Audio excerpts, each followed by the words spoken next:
Josh, I have a quick question to ask you, sir. So, what do you call an alien without eyes? A no alien? Alan.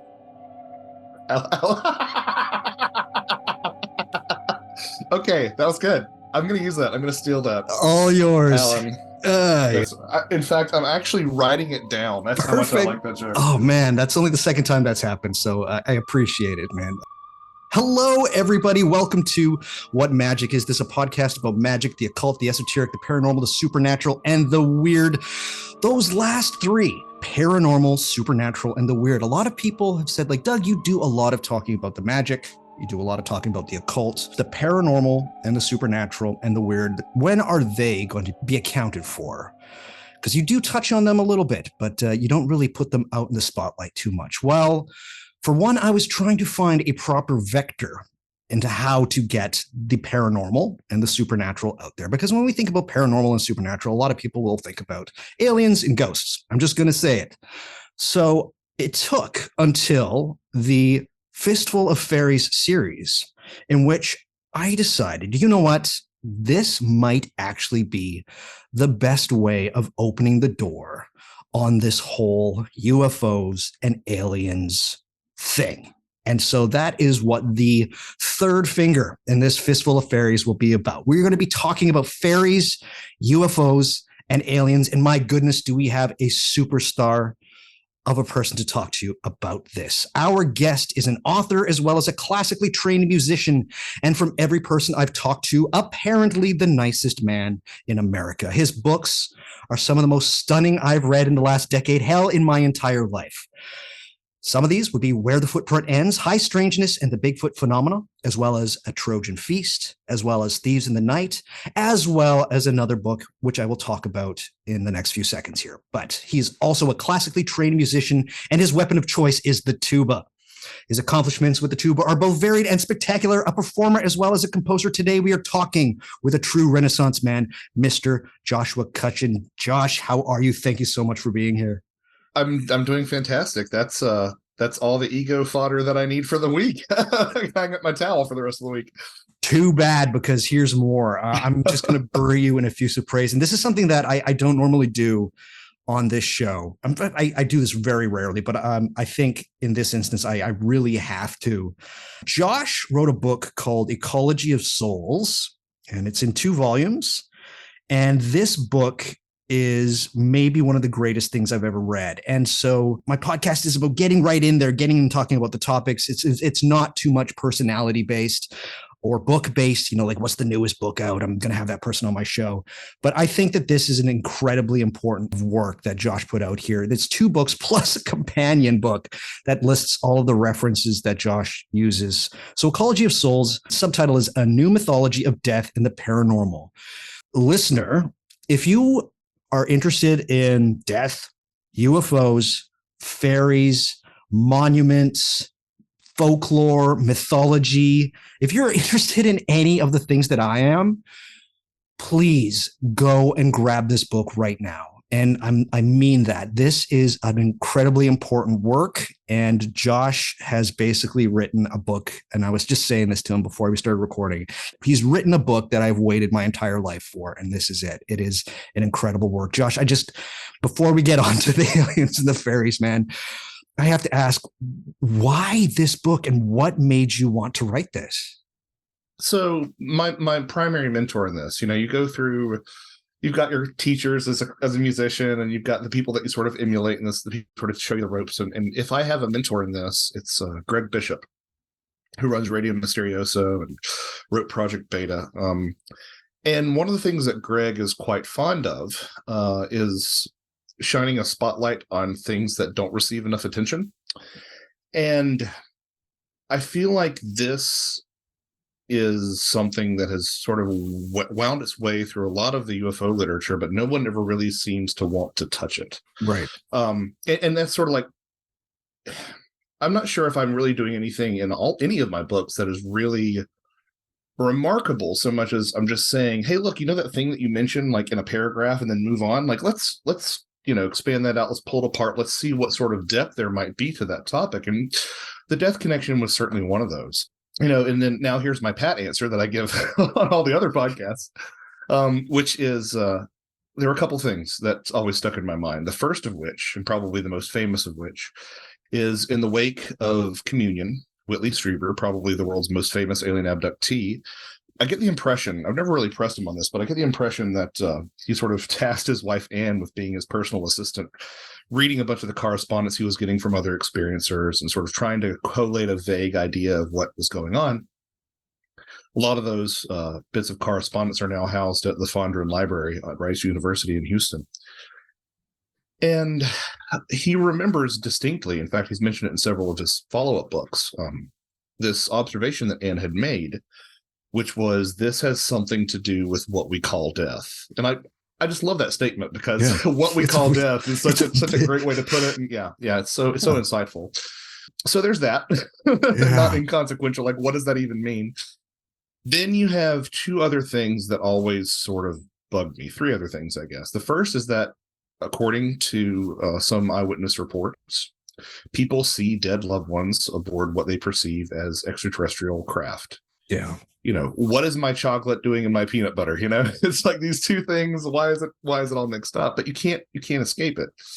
Then there's the fact that if you look at some of the work of George P. Hansen, The Trickster and the Paranormal, it's a foundational book to what I do. Absolutely. He talks a lot about, the tricksters and some of these trickster characters, but he never really stops and says, well, a lot of these trickster characters are psychopomps. Hermes is the classic example.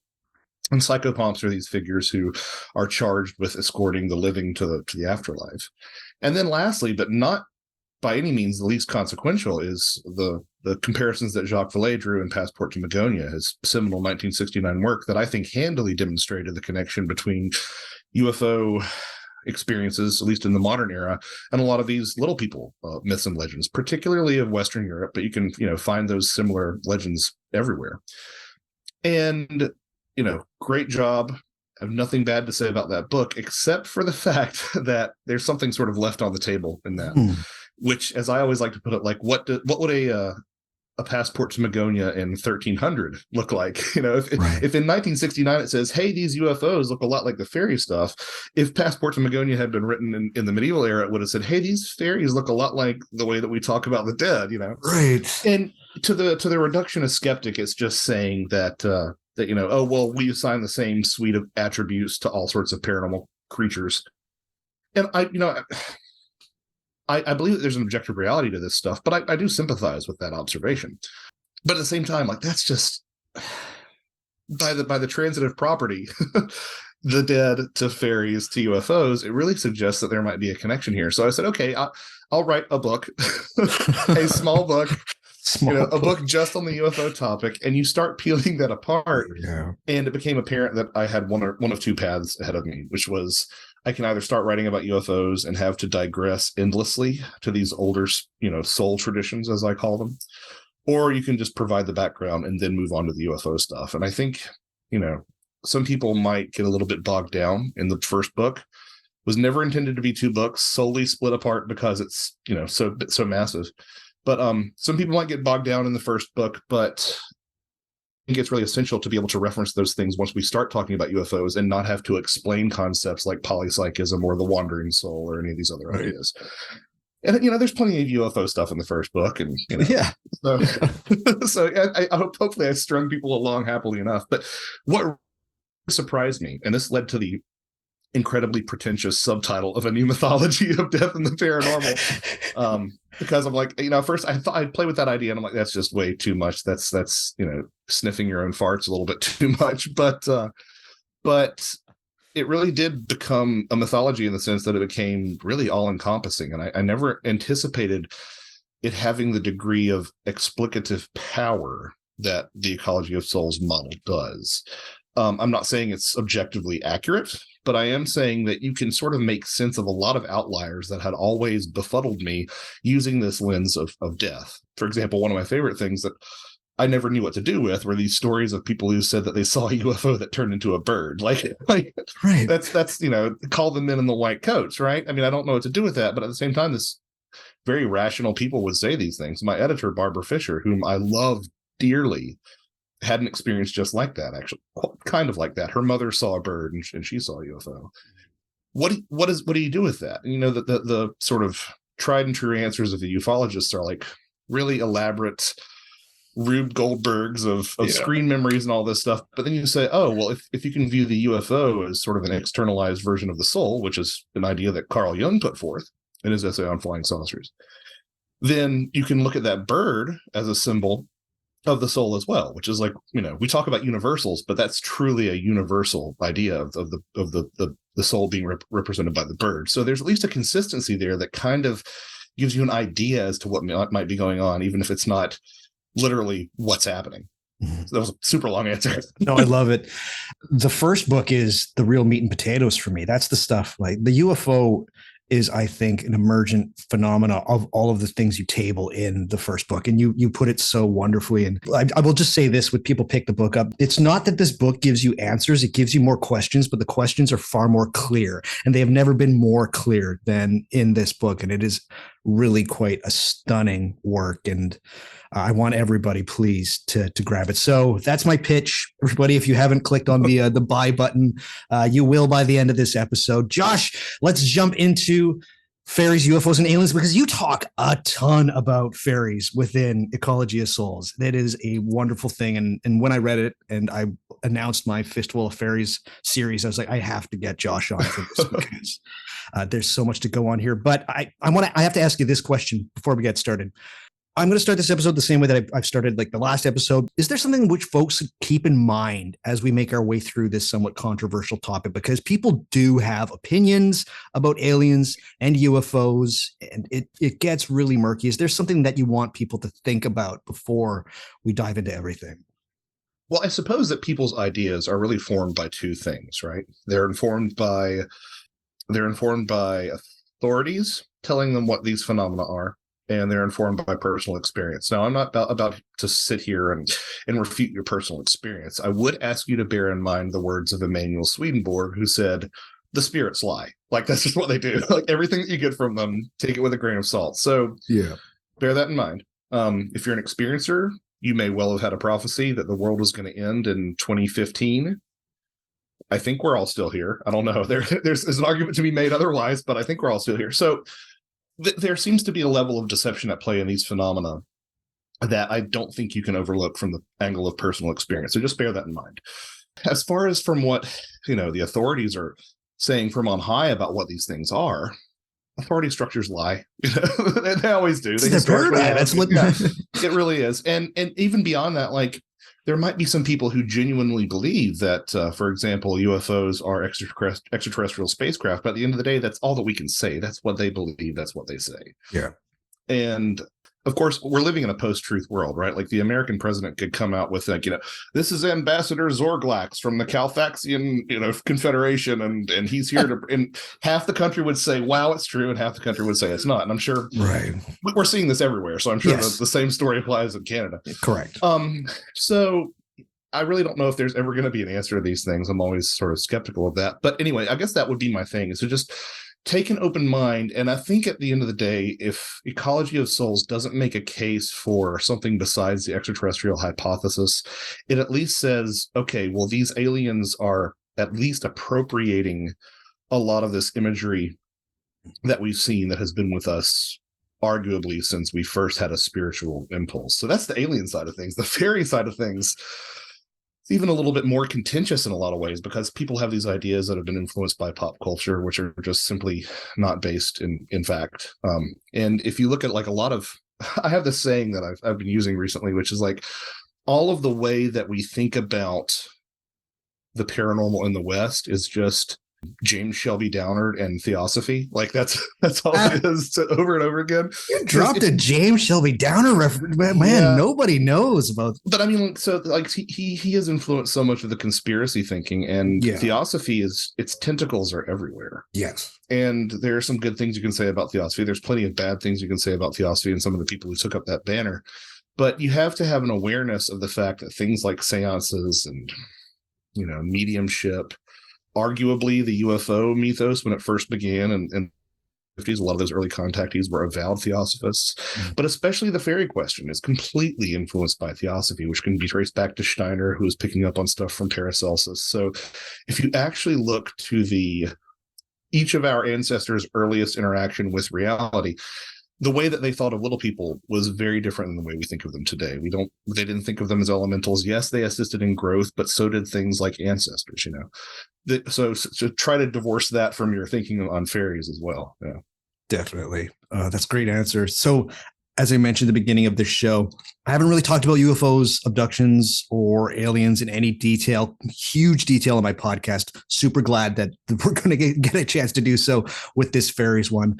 I think most folks would already know what we're talking about when we talk about these kind of things. But if you could, Joshua, give us the Joshua Cutchin treatment from where we are now. What happened with this whole phenomenon, from seeing some saucers skipping across the sky to Tic Tacs, man? Yeah. So I have this argument. So there's this idea in religion of Prisca Theologia, which is this idea, I believe in the 1600s or something along those lines, somewhere in that window. A lot of people were searching for like the earliest religious impulse that humankind had, and were trying to find reference or the sort of text for that, because they were hoping that it might be somehow pure or might be somehow more distilled. Mm-hmm. And that was the idea of Prisca Theologia. And I have this quip that I'm kind of proud of, in sort of again, that's fart sniffy way, of Prisca Ufologia, which would be, in this case, the idea that UFOs started out as being perceived primarily as a spiritual phenomenon. And you can see that, I mean, arguably, people will say that the flying saucer era started in 1947 with Kenneth Arnold's sightings. I think that's kind of silly, because people have been seeing strange things in the sky since the beginning of time. But having said that, even if you just start with the 50s, a lot of these contactees who sort of formed the original set of beliefs that we have around all this phenomena, were viewing it from a spiritual angle. There was always some sort of spiritual angle, and it really hasn't gone away. I mean, you'll find people who are nuts and bolts ufologists who really do believe that little green scientists are coming in on, metal ships, and they'll still talk about experiences who are having their consciousness expanded, or who are experiencing some sort of interaction with these beings at a soul level. So it's never really gone away, but it's certainly been backgrounded. And I think there are probably a lot of reasons for that. Primarily, first and foremost, there's been sort of a fetishization of technology that's happened as technology has continued to bring us better and better things. There's been less of a sense that we need to rely on something like a spirit world. But I also think that, again, we're talking about authority structures. I think that's also a very convenient meme for authority structures to latch onto, because if it's just people from another planet, well, then you can throw up these ideas that somehow they're a national security threat and all these other things. And of course, the minute that any sort of governmental apparatus gets involved in these topics, it gets co-opted, and that's something that you've seen time and again. I mean, it's a matter of public record that there were people in intelligence agencies who were infiltrating UFO groups and during the Cold War. Yeah. And now it's all different, of course. Now they're being completely, transparent about it all. But so anyway, I think that I think that maybe that's sort of been part of what's driven a wedge between these two ideas. Honestly, like, I'll be the first person to say, a lot of these stories that you hear from people who talk about things, like, the biggest one for me is pre-birth memories aboard UFOs. Like, I used to just sort of withdraw from that so much. And there's something to it. I'm not sure exactly what there is to it, but a lot of the stories really do push the boundaries of what sounds sensible. But I'm of the mindset that even if they didn't perceive it exactly as they're saying, we should still try to incorporate and account for what experiencers say. Just sort of try to take an agnostic look of their individual claims and see if it somehow can be situated in something that makes a little bit more rational sense. I like how you immediately just said, like, you think that there's a spiritual angle to all of this, because for most people, when we try to think of, like, say, talking about the history of this, yes, it's Kenneth Arnold, airplane, sees these things, then people start talking about them, Cold War tensions, everybody's seeing UFOs, all of the movies get made, people start reporting that they're being abducted, although this is something a lot of people don't talk about, and I don't think it's entirely true, but the first kind of like artful instance of something being abducted into a flying saucer is Bugs Bunny in a cartoon in the late 1930s, right? So, and then people start getting abducted by these things that they see in the sky, or at least there's the correlation that it happens. Right. We have Project Blue Book, all of these things, which have been covered in. I'm just going to say there's so many podcasts on these, listeners. Like there's so many UFO podcasts. We can't go through the entire history. Maybe I can at some point, but this idea that I want people to hang on, that there's a spiritual element to this. I just saw a picture of Travis Walton's, the area where Travis Walton was supposedly kidnapped. It's like a shrine. There is a shrine to a gentleman who was abducted. He was gone for a few days, and then he was found wandering, I believe, on the side of a highway. They made a movie of it called Fire in the Sky. The trailer traumatized kids. It traumatized me. Yeah. Man, it's so. Yeah. It looks like a religious shrine. And I think that this is a view that I'm very sympathetic to these days, and I'm fully aware that I'm sympathetic to it, but probably because they're sympathetic to my views. Might be reciprocal sympathy, but there's this view that that makes perfect sense that Travis Walton would be semi-died if this is indeed the same sort of religious impulse that we've been running up against, since we first stood upright, and once you start looking at the UFO phenomenon as something as not a religion and not God and not any of these ideas, but once you look at something that sort of succumbs to these religious impulses and also is perhaps tapping into those same sources of inspiration, I think a lot of things tend to clear up, honestly. The thing about the whole 1947 Travis Walton thing is I think the reason that the idea has taken off that they've just been visiting us since the mid 20th century is partially because it sort of gives the evangelical Christians a little bit of a foothold to say that it's demonic. You've got that sort of coincidence of that sighting with all the Parsons, the Parsons Hubbard, complex right there, and all the stuff that they were doing, and maybe they left a door open, and it's like, okay, well, or people have been seeing apparitions in the sky since time immemorial. Take your pick. It's interesting to see, how ufology sort of looks like a religion with its own denominations within it. You got the New Agers and the Nuts and Boltsers and the high strangeness John Keelians, I guess. Right. Yeah. Let's talk about something you mentioned a little bit earlier. It's known as the ETH, and I'm pretty sure most people will understand what the ET stands for. Movie ET, as plainly as you can, Joshua. What is the extraterrestrial hypothesis? Well, the extraterrestrial hypothesis is the idea that the lion's share of UFOs, and I'm specific saying that because even people who believe in the ETH will say that UFOs are probably a lot of different things, including misidentifications and misunderstood weather phenomena, etc. But the lion's share of UFOs that are unexplained are the result of extraterrestrial visitation, and it's by far the most popular interpretation of UFOs. I have developed into a staunch ETH opponent. Mm-hmm. Not because, and you say that to people and they're like, well, Josh, how could you say that? It's a big universe. There must be life out there. And I'm not saying that. I'm not saying that there isn't life. There isn't intelligent life. I'm not saying that there isn't spacefaring life, but I do see whatever is visiting us here as having things that at the very least blow apart the materialist paradigm. Even again, I alluded to some very strong ETH adherents as saying things like, somehow the soul is tied up in these alien abductions. But again, those strong ETH adherents will often say that telepathy plays a role in these encounters. Even if you don't have an abduction, there's sometimes telepathic interaction with a light in the sky or a craft as it's perceived as. And there's just no room in physicalism for that to be a thing. There just isn't. Not me saying that. You can look at a lot of different scientific philosophers who have agreed with that same sentiment.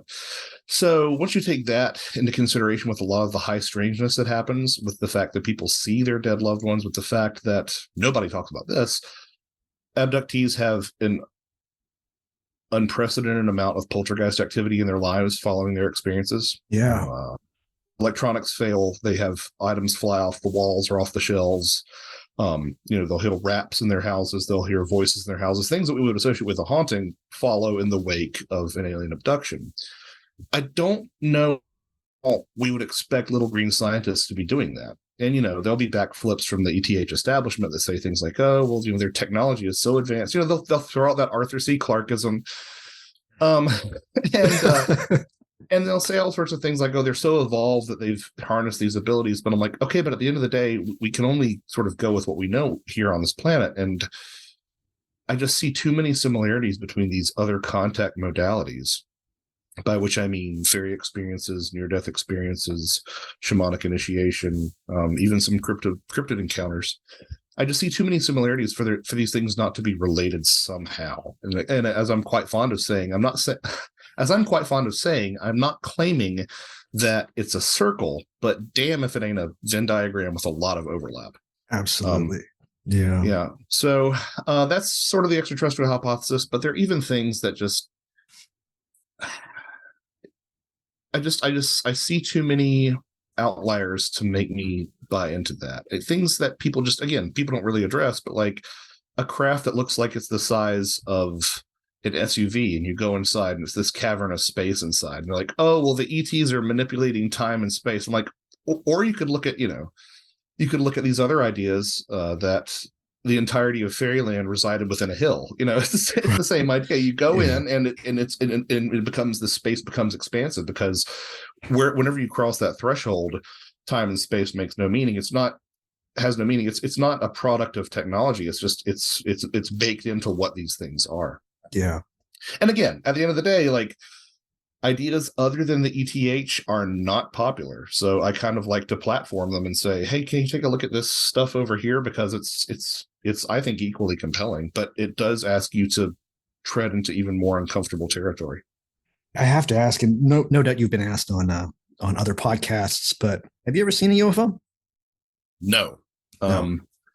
Yeah, I kind of joke that I'm cryptonormal paranoid.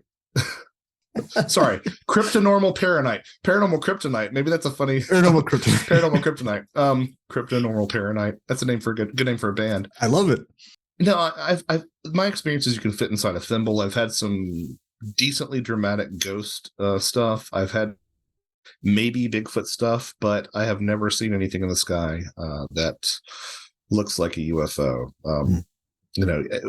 Every now and then I do, and I'm like, oh, I watch it for a while, and I'm like, oh, iridium flare, that sort of thing. So, I kind of wish it and kind of don't. And that's the thing that's hard for people around, is that these are oftentimes not positive experiences in the sense that we normally interpret positive things. And by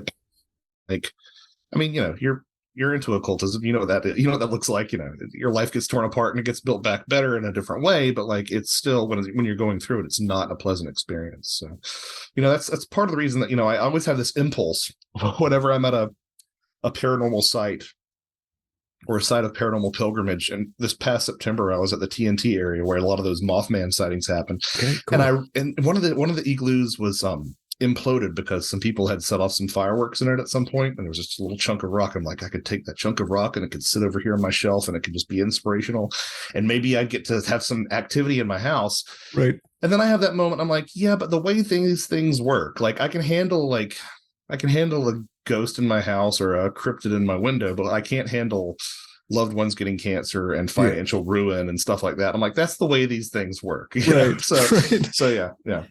Yeah, it's funny because, you did bring up, I am a practicing magician. I actively do this kind of stuff. The one time that I did see a UFO that was more than just maybe something in the distance that was moving in a really odd, weird way, it felt like a magical initiatory experience. It was very bizarre. And it did not feel like I was looking at a spacecraft. It had this deeply offsetting bizarreness. Just, it was so strange. Uncanny in the actual sense of that word. Correct. Yeah. And a lot of people that I've talked to, they experience this with the lights more than the physical craft, which might be an indicator of some sort on its own. But I've talked with other people who have that same thing. Like, there's almost this icky feeling that comes with it. It's like, I'm not supposed to be looking at this right now. Yeah. And it wasn't scary. It was weird. And then I went back inside and I just kind of sat, and I sat motionless for about an hour being like, like I couldn't think anything. It was just like, it was odd, bizarre, and it was so cinematic. That's the other thing. It was so cinematic. It was a light in the sky just hovering there. It was illuminating everything. I think my dog also saw it. Like, it was very strange.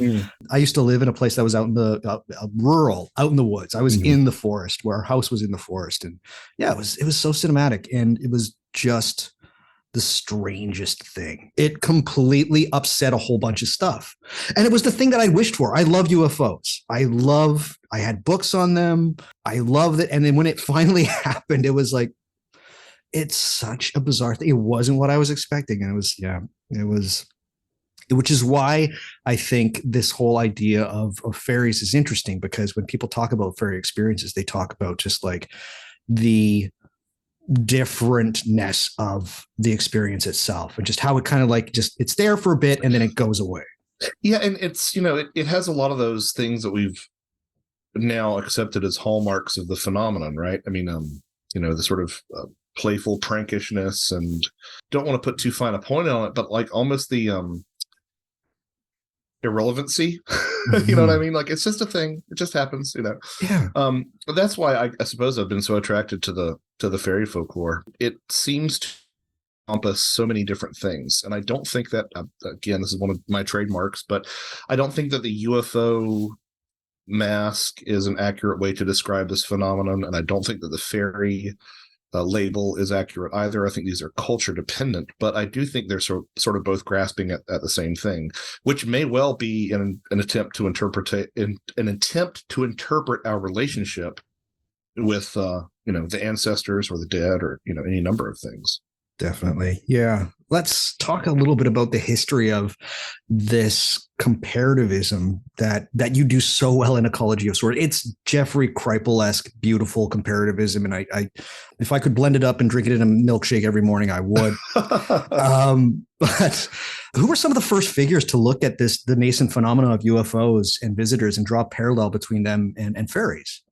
Well, I do think that sort of Valet broke the dam on a lot of that. There was some earlier comparativists who were drawing the connections between fairies and the dead. There's this guy, I always forget his name, because there are some unsavory characters who have symptoms. Make sure I get this right.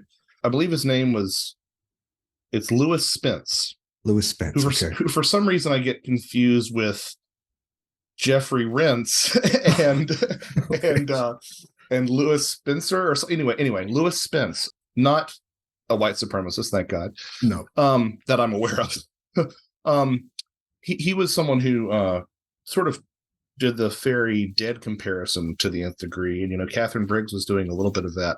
To my knowledge, it's primarily Valet who sort of broke the dam on that. I'm trying to think if there was anybody prior to him who might have talked about it. I mean, Keel was sort of in that same milieu, and he was talking about a lot of these comparisons around the same time too.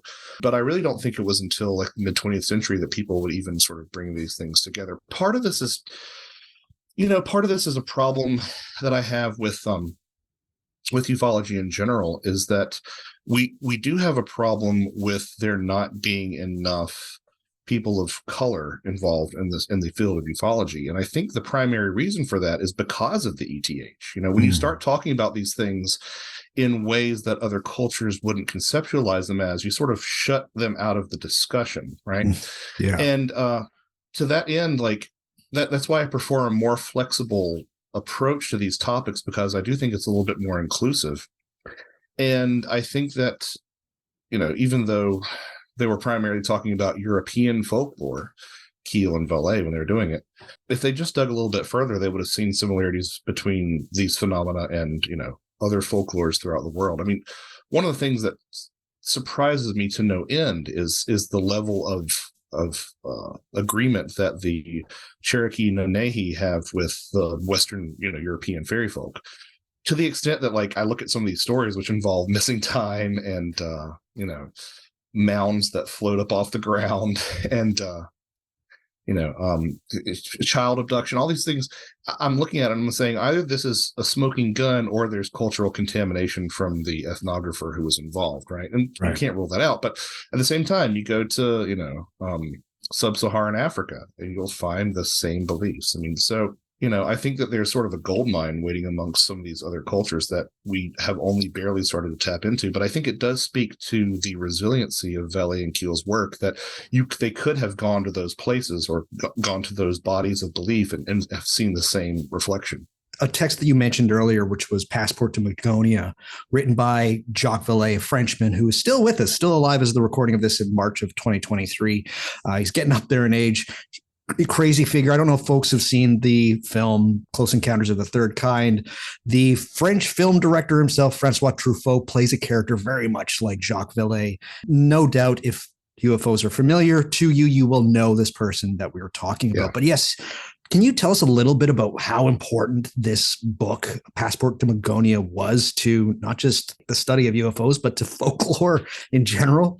Well, it's interesting because Vallée started off as a lot of us do, really perceiving this as being some sort of extraterrestrial phenomenon. Although I think he was always more open-minded towards that. You can sort of always see the hints of postmodernism in sort of Vallée's writing, right? Right. But I think he was always open to a lot of those ideas. And there came a time, specifically, it actually has a degree of import to some of the stuff we talk about in Ecology of Souls. He was very much on board with this idea pioneered by French ufologist Ami Michel, who discussed this concept of orthoteny. It feels kind of weird telling you about it because you've read the book, but I'll share it with everyone else. Please. This idea of orthoteny, which was his term for these, any straight line mapped across a sphere is going to be a circle. So it was a straight line mystery is what it was often called, but it was really these great circles that he believed that UFOs traveled almost in like sort of a grid-like pattern. Now, you can go back to Alfred Watkins and all the ley line stuff, and you can see some degree of congruence with those ideas. But Vallée was very much on this idea of being able to use data to catalog the position of UFOs and all this stuff. And he discovered and he confirmed that a lot of Ami Michel's measurements could be ascribed to mere chance. And I still think there's some sort of explicative power in the orthoteny idea, especially as it relates to these older concepts. But at the same time, you have to acknowledge that. So that is part of what set Jacques Vallée on the path. You can even read it in his diaries. He sort of threw out all his old orthoteny data and said, okay, it's about experiencers and comparative folklore. So in a roundabout way, like that's the legacy of orthoteny, which gave us Passport to Magonia. And I don't know of a lot of people who could have pulled that off like he did and still remain in the good graces of ufology. Because I'm not in the good graces of ufology. I don't know. People still shit on Jacques Vallée to this day. He calls himself a heretic amongst heretics, and it's true. It's true. It's rough. He gets dragged all the time. Yeah, but it's kind of like one of those begrudging. It's kind of like one of those begrudging acceptances of someone's importance, even if you don't agree with it. Does that make any sense? Yeah.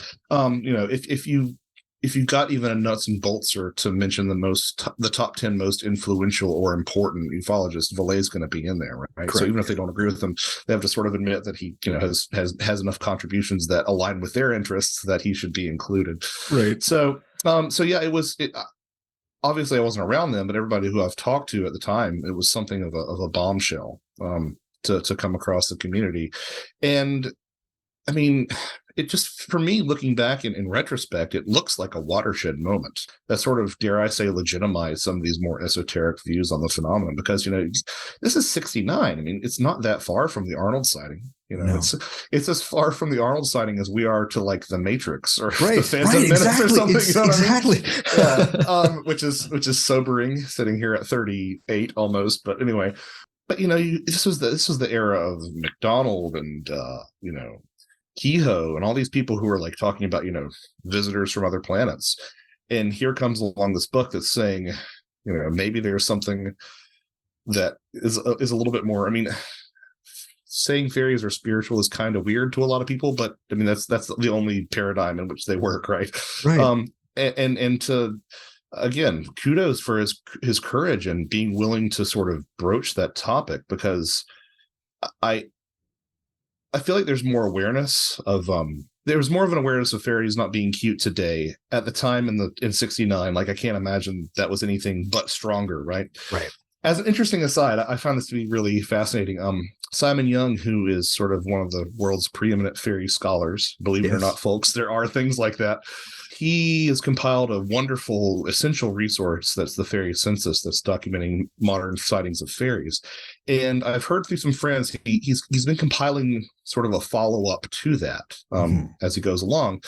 And I've heard that the winged fairy interpretation is falling out of favor. And the way that coincides with the magical renaissance, I find really fascinating. The idea that an increased awareness of what these things once looked like or were interpreted as is somehow influencing our perception of how they're perceived today. I think that's really interesting. Definitely. Yeah, I had Simon on for the very first Fistful of Fairy. Yeah, cool. Dude knows what he's talking about. And I linked up in the show notes to my episode, The Fairy Census. Go through some of them. Some of them are very interesting experiences for sure. I think what's interesting to me about Passport to Magonia is this idea also that Simon brought up in that episode, is where UFOs are always about people trying to look forward, and fairies are always like, they seem to be dressed in clothing 100 years before, like contemporaneous. Yeah. And what Valet did is, when everybody was like, look forward. This is technology that we don't know of. He's like, let's look back. And that is like such a huge thing when everybody's screaming at him, being like, this is new technology. He's like, we have to go and look at some of this other stuff and the areas in which this is happening. And yeah, to read the very first few pages to this day, and a lot of people say it's a somewhat dated text, particularly the latter half when it's just bringing up a whole bunch of experiences. But yeah, the appendices. Yeah. It's crazy. The first 3 pages are like, this is unlike anything that you will read in ufology ever. It's a shockingly great book. Well, and one of the things that I think he doesn't get enough credit for is how good of a writer he is, or was. I haven't read Trinity yet. That's a whole other can of worms. But yeah, and this sort of highlights something that I think is worthwhile, and it's a concept that I've been struggling with, and I feel like every time I talk about it, I sound even more like a crazy person. But it's this idea of you're in the right place. It's fair enough. It's this idea of inversion, meaning representation, which I talk about a little bit in the book. But this is an idea that sort of came to me after reading another one of my favorite texts, Patrick Harpur's Demonic Reality. So good. So good. Another fantastic writer. He makes the point that according to the ufologists, the aliens are always coming, but never here. And in the stories of the exodus of the fairies, they're always going, but never gone. And that sort of allowed me to look at some of these things in a different way. Like so we're talking about comparisons between aliens and fairies. There's a laundry list that we could go through, but it does seem to have a high level of agreement between the two phenomena. But every now and then you run into something that's the complete opposite, right? It's just like, this is not, that's a good example, right? The fairies are leaving and the aliens are coming here. So I came up with this idea of inversion somehow being an expression of the same idea, just completely flipped on its head. And anyone who's a musician, if you have in concert pitch, if you have a C and an A above that, that's a major 6th. But if you have an A and a C above that, that's a minor 3rd. They're the same notes, but they're not, in terms of music theory, they're not interchangeable at all. I see things, like one of my examples that I am really quite fond of is this idea of the midwife to the fairies, and it's this idea that people would be approached by some sort of mysterious man, usually a man dressed all in black, who would take this young midwife to help with the birth of someone. Sometimes it was a dead relative, and It turns out it would be a fairy birth that she was there to have. And so the humans bringing fairies into the world. And you compare that to the idea that fairies have an association with the dead, that fairies might take humans out of the world. And you're like, oh, this is a classic example of that inversion being representation idea. Similarly to that end, there are some older texts that specify that, fairies laugh at funerals and cry at births, So it's again, this idea of things being sort of flipped on its head, but kind of having the same implications throughout different things. And once you start to look for that, it starts to make a little bit more sense. Another example that I like to use is, if you're comparing near-death experiences and alien abductions, one of the hallmarks of near-death experience, even though it's not as prevalent as people once thought, is the idea of the life review, that you see what happened in your own life in the past, right? That's It comes right. rushing towards you. Where is that in the alien abduction phenomenon? If these two things are so similar, as people like Kenneth Ring demonstrated in the 90s, where is that life review in the alien abductions? Oh, no, you don't get a life review. You don't get a review of the individual. You get a preview of the collective. You get this vision of the future, of the future of the world, which oftentimes involves these apocalypses and such. So I called it sort of a guy in life preview. So it's this idea of it being completely different, but it's different on every point, which makes it seem to me as if there might be a connection. Right. Maybe that's situational pareidolia or something. I don't know, but I think it's worth remarking on. Definitely. Yeah. One of the other things that Jacques Vallée is kind of known for. And so, yes, you've already defined for us what the ETH, extraterrestrial hypothesis, is. And so Jacques Vallée is known quite a bit. Him and another character that we've talked about a little bit, John Keel, are proponents of what is called the interdimensional hypothesis. And when I had my very first episode, I had Joe Hickey Hall on from the Modern Fairy Sightings podcast.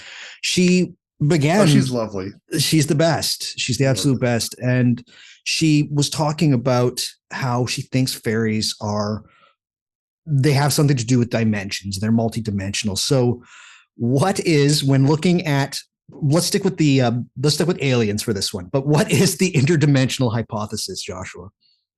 I don't know if I can explain it in terms that would be used back in the medieval era, or in a Jicarilla Apache dwelling back in the 3rd century AD or something like that.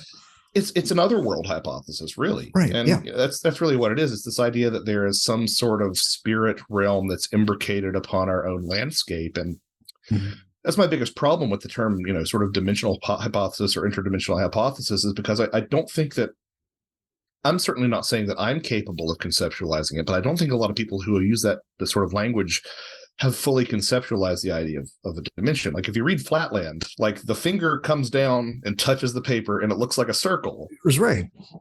And it's not a circle, it's a finger that the stick figures in Flatland can't read it, right? But that's not a place that you go to. You know what I mean? It's here and it's existing with us. And yes, it's different than we perceive, but it's not like Sliders or Spider-Man No Way Home. You know what I mean? It's just not that. That coupled with the idea that I've seen some recent articles talking about string theory sort of falling out of favor amongst physicists. Yeah. Also coupled with the famous Richard Feynman quote, if you think you understand quantum physics, you don't understand quantum physics, makes me just sort of like throw up my hands and step back and be like, I'm not going to talk about this. I'm going to talk about this in terms that we once all of our ancestors conceptualized it as, which was as other worlds. And there's this great exchange. Probably my favorite thing that I found in searching for ecology, one of my favorite things, was this great exchange between Hans Holzer and Brad Steiger. Okay. Hans Holzer, the famous ghost hunter, and Brad Steiger, sort of a little bit more of a pulpy Fortean, you know what I mean? Sort of, that's almost like that Tim Green Beckley sort of tradition. And there's this excerpt from one of Steiger's books where Hans Holzer and he are having like a lunch or something, and Holzer smiled and said, "I have always said that these so-called ETs are from the spirit world," and Steiger says, "or other dimensions," and Hans Holzer says, "And what may be the difference?" And he shrugs, and I'm like, yes, that's exactly my sentiment. So I don't know if I evaded that question, but basically it's this idea that these things are here with us. They're inches from your nose right now, and they just have, again, this technology fetishism that we see. They have technology to somehow bridge the gap and come over here. Now, we once knew what this technology was. I mean, you throw together the right mixture of herbs and plants, right? And you sit in ayahuasquero's hut and you drink it, and he guides you through it. Like that's technology. It's not made of silica and circuit boards, but that's technology. But we have this idea that everything, because our culture thinks in terms of metals and plastics, everything that is achievable, that's miraculous, must be from metals and plastics. So that's just where we are. But yeah, I guess that's sort of the evasive answer to what the interdimensional hypothesis might be. Joshua warned me before we started this to not write questions down. And the reason for that is he warned me. He's like, Doug, maybe we should just talk because we're doing the thing that Josh warned about, which is that we're going on a different tangent. I think one of the most interesting things I've read recently is a book called Other Worlds by Christopher White, in which he talks about how, in a way, the shift to looking at dimensions with things like Abbott's Flatland and Charles Hinton's work is that this became in itself a kind of spirituality.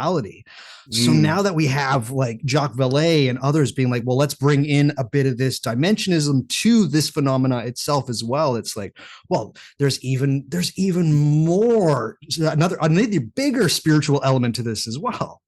Well, and I feel like it sounds like I just sort of badmouth the interdimensional hypothesis, and to the contrary, I'm quite sympathetic to it. Mm-hmm. Just as I'm kind of admittedly sympathetic to the evangelical interpretation of UFOs as demons or angels, and it's not because I really adhere to both, but I see what they're trying to get at, right? And I see how they're sort of rejecting the ETH. Like anytime you do that, I kind of am. I'm there with a solo cup ready to party. Right.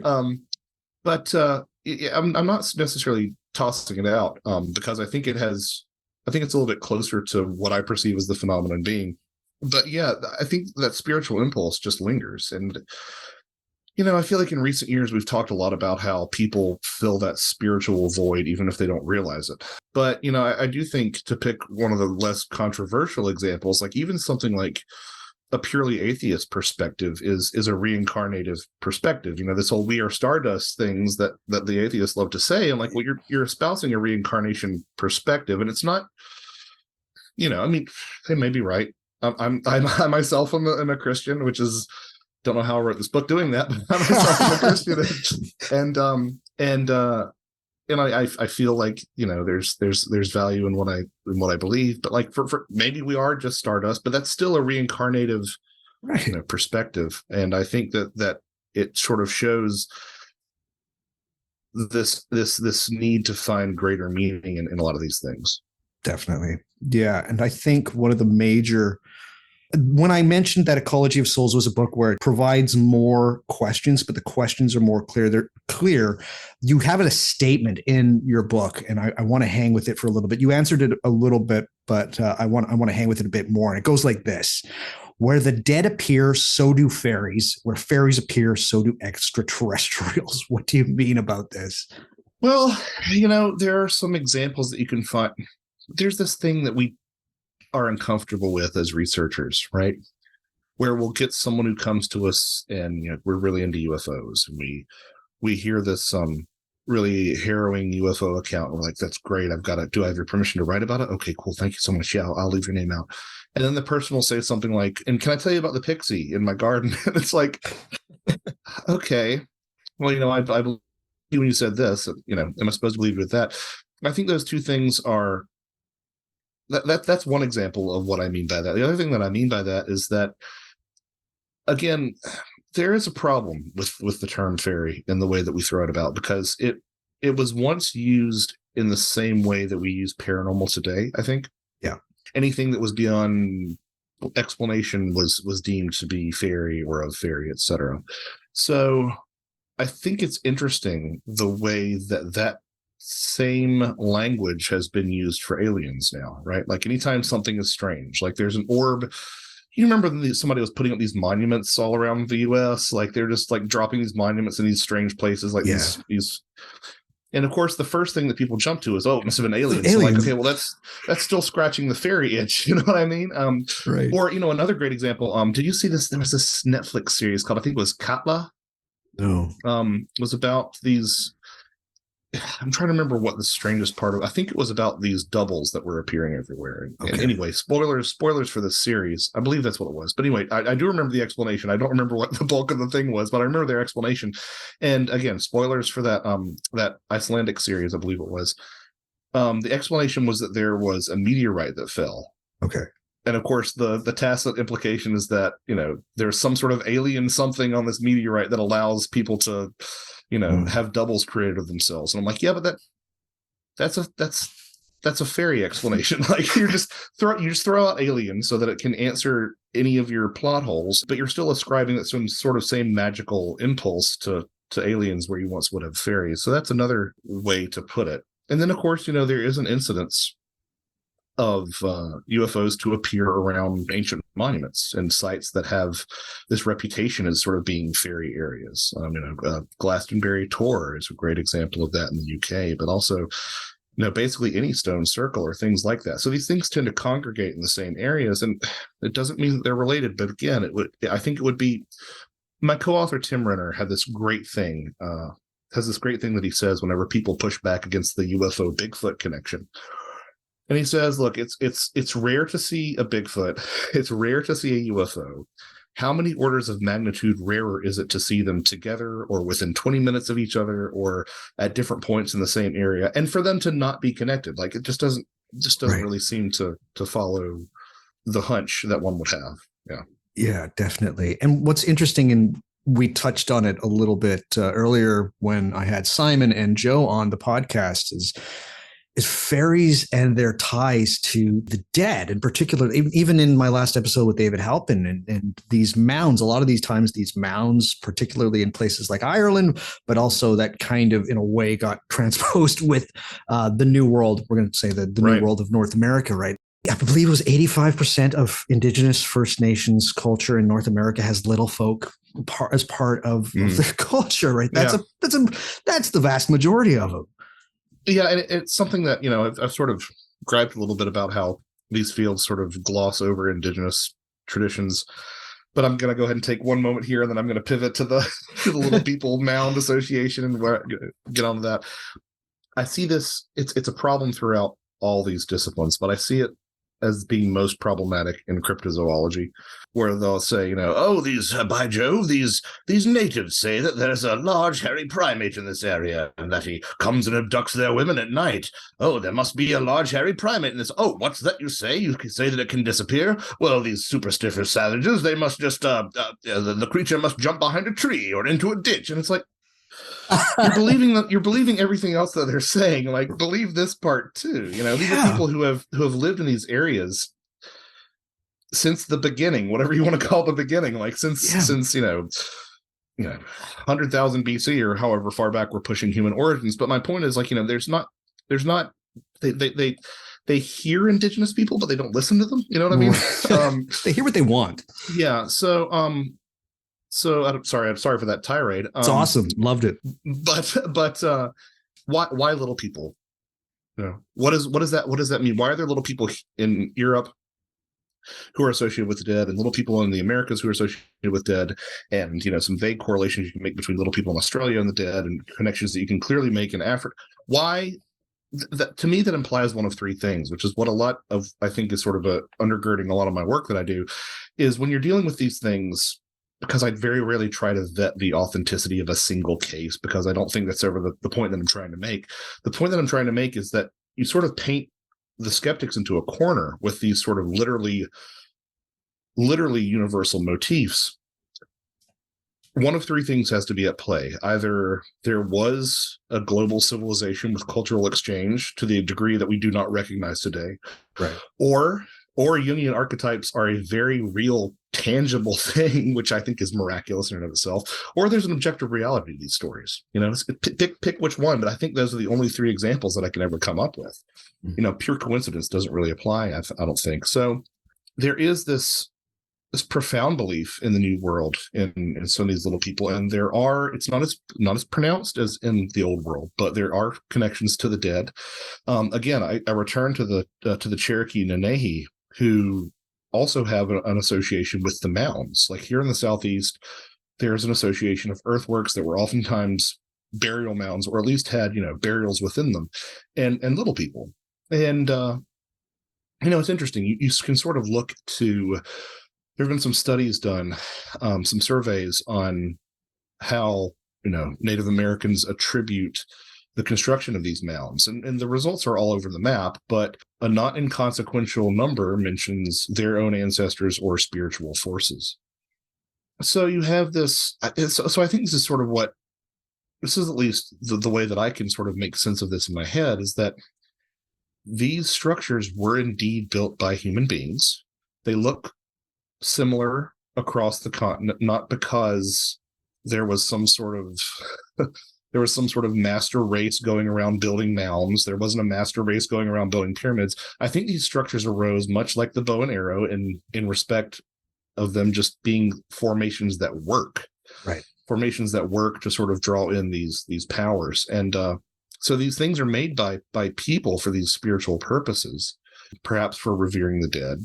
And then that just gets lost to memory, and the dead either literally become or literally manifest as little people, or they are conceptualized as such by some sort of archetypal mechanism in the human consciousness. I think that's probably what we're seeing. I really do suspect at this point. And it's funny. In one of my presentations, I put up 2 pictures on a slide, and one of them is a fairy fort, and I think it's County Kerry. If you've ever seen one, if you've seen one, you haven't seen them all, but if you've seen one, you have a good idea of what I mean. Right. A mound of earth with a copse of trees in the middle of the field. I throw that up, and right beside it, I throw up a picture of the Etowah Mounds, which are not far from where I live, pre-excavation. So they've got the trees all around them. I'm like, okay, which one's the indigenous burial mound from North America, and which one's the fairy fort? And it's always 50-50. People really can't guess it. And I find that so compelling. Yeah. And I've been looking for, I would love to find, this is something that I mentioned in Ecology of Souls too, but I always like to mention it every now and then in case someone knows of a resource I can find. I would love to find the diary of some Irish settler in the New World who, is on their way to their new homes, and they pass one of these these indigenous mounds here, these Indian mounds, and they say, "Oh God, they're here too." Right? That has to have happened. Definitely. Right? 100%. No, we can't. Yeah, we can't. The similarity is it's unbelievably striking, and part of like the skeptical mind is that there's these deep cart ruts that occur within the human psyche that we just don't understand, and something is playing with us in that Hansen-esque way. Like there's something else going on here. Yeah. It can't just be us. Yeah, and that's sometimes skeptics might throw out archetypes as an explanation, but I'm like, no, you're not explaining anything. Like you're making it more mysterious and wading to this imaginal realm, Yeah. But I think it's been overstated, the amount of activity that's around these mounds in the U.S. But I do think that there is at least a correlation. Because you get these problematic tropes of Indian burial grounds and stuff, and sometimes this demonization of indigenous spirituality, and it kind of gets a little bit icky. But I think that a lot of what I tried to do in this book was to kind of rescue some icky ideas, and that was one of them. This idea of giants has taken a kicking, right? There was the idea of giants, and then now it's like completely out of vogue, and you're a little bit like, we have to talk about this. Yeah, we have to talk about this. Yeah, it's become a sort of Nephilim deluge sort of narrative, and it's like, But again, the key is looking at this through the dead, where the dead would sometimes become giants. So of course, there's an association between the mounds and these giants. Now, having said that, I have some people whom I trust very closely who are not evangelicals, who have done more research on the proposed remains that the Smithsonian confiscated than I ever will, who say, yeah, there's something to it. There's another scholar who wrote a great book on the mounds by the name of Barbara Mann, who was actually sanctioned to write a book by elders in the, I can't remember where she's located. She might be Canadian, actually. But she was actually asked by some tribal elders to write, I can't remember which tribe, forgive me, but she was asked by some tribal elders to write this book on the mounds. And even in her book, she was like, there were some large bones that people aren't talking about that were found. Now, whether or not they were as large as they seem, that's a different question. As to what they are, it's also a different question, which might take us off in another different direction, about how these things might manifest real relics in our world. So we can put a pin in that if you want to. Because I'm not quite done with the mound stuff. But and that's the window area idea being focused around archaeological areas is a Keel idea, but you can find it pre-Keel because there were some people who would avoid some people who were native to this country, to this side of the ocean, who would avoid these areas and have superstitions about these areas. And then when you see that a lot of these monuments are connected by or fall along straight lines. That brings us back to ley lines and orthoteny, and the idea that Paul Devereaux really blew this apart for me. But this idea that that spirits travel in straight lines, which is just that answers so much. Spirits travel in straight lines, and UFOs travel in straight lines with right angles, oftentimes. So, what does that mean? And UFOs are seen at these monuments. What is it? It starts to come together holistically. And this is the point in writing the book where I'm like, okay, am I getting high on my own supply? And I try to be really aware of that. No, seriously, I try to be aware of that, because it's another thing that Greg Bishop drove into my head. It's like, don't, that Robert Anton Wilson thing of buying into your own BS, right, your own belief system. So where I've sort of landed with a lot of the Ecology of Souls stuff is like, this works for me. And it's a way for me to, I guess, have a degree of peace with all this stuff and make it all fit together. But, you have to remain open to new data and new experiences and see where it's wrong. But it kind of works for me, and it fits together in a really, I think, compelling way. So I was planning on maybe spending a lot of time here, but truthfully, it seems like what we're talking about is better in some way. But you say in Ecology of Souls, simply put, every aspect of modern alien abductions, I'm not talking so much about the UFOs, but also lights there. Simply put, every aspect of modern alien abductions has at least a vague antecedent in fairy folklore. I want to ask you, which of these antecedents is the most striking to you? Like the one that's just like, they're talking about pretty much the same thing.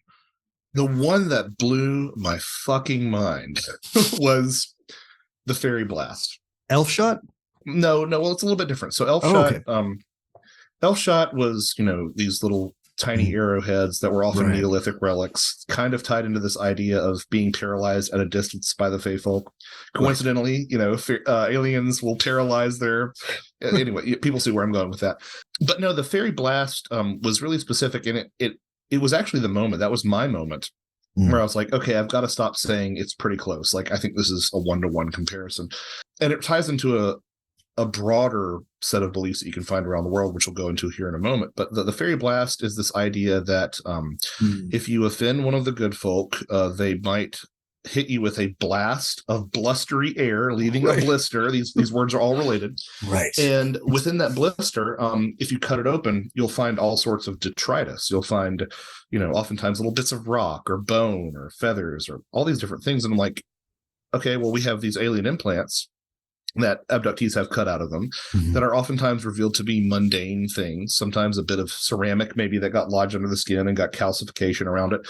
It's just such a striking similarity. Yeah. It also allows you to have some ambiguity as to how real that is, quote unquote real, but like the way that it's being interpreted and expressed is the point that I'm trying to make. Like, and then it got even weirder when I found this example. I can't remember if I put it in Ecology. I don't even know if I put it in a book at all.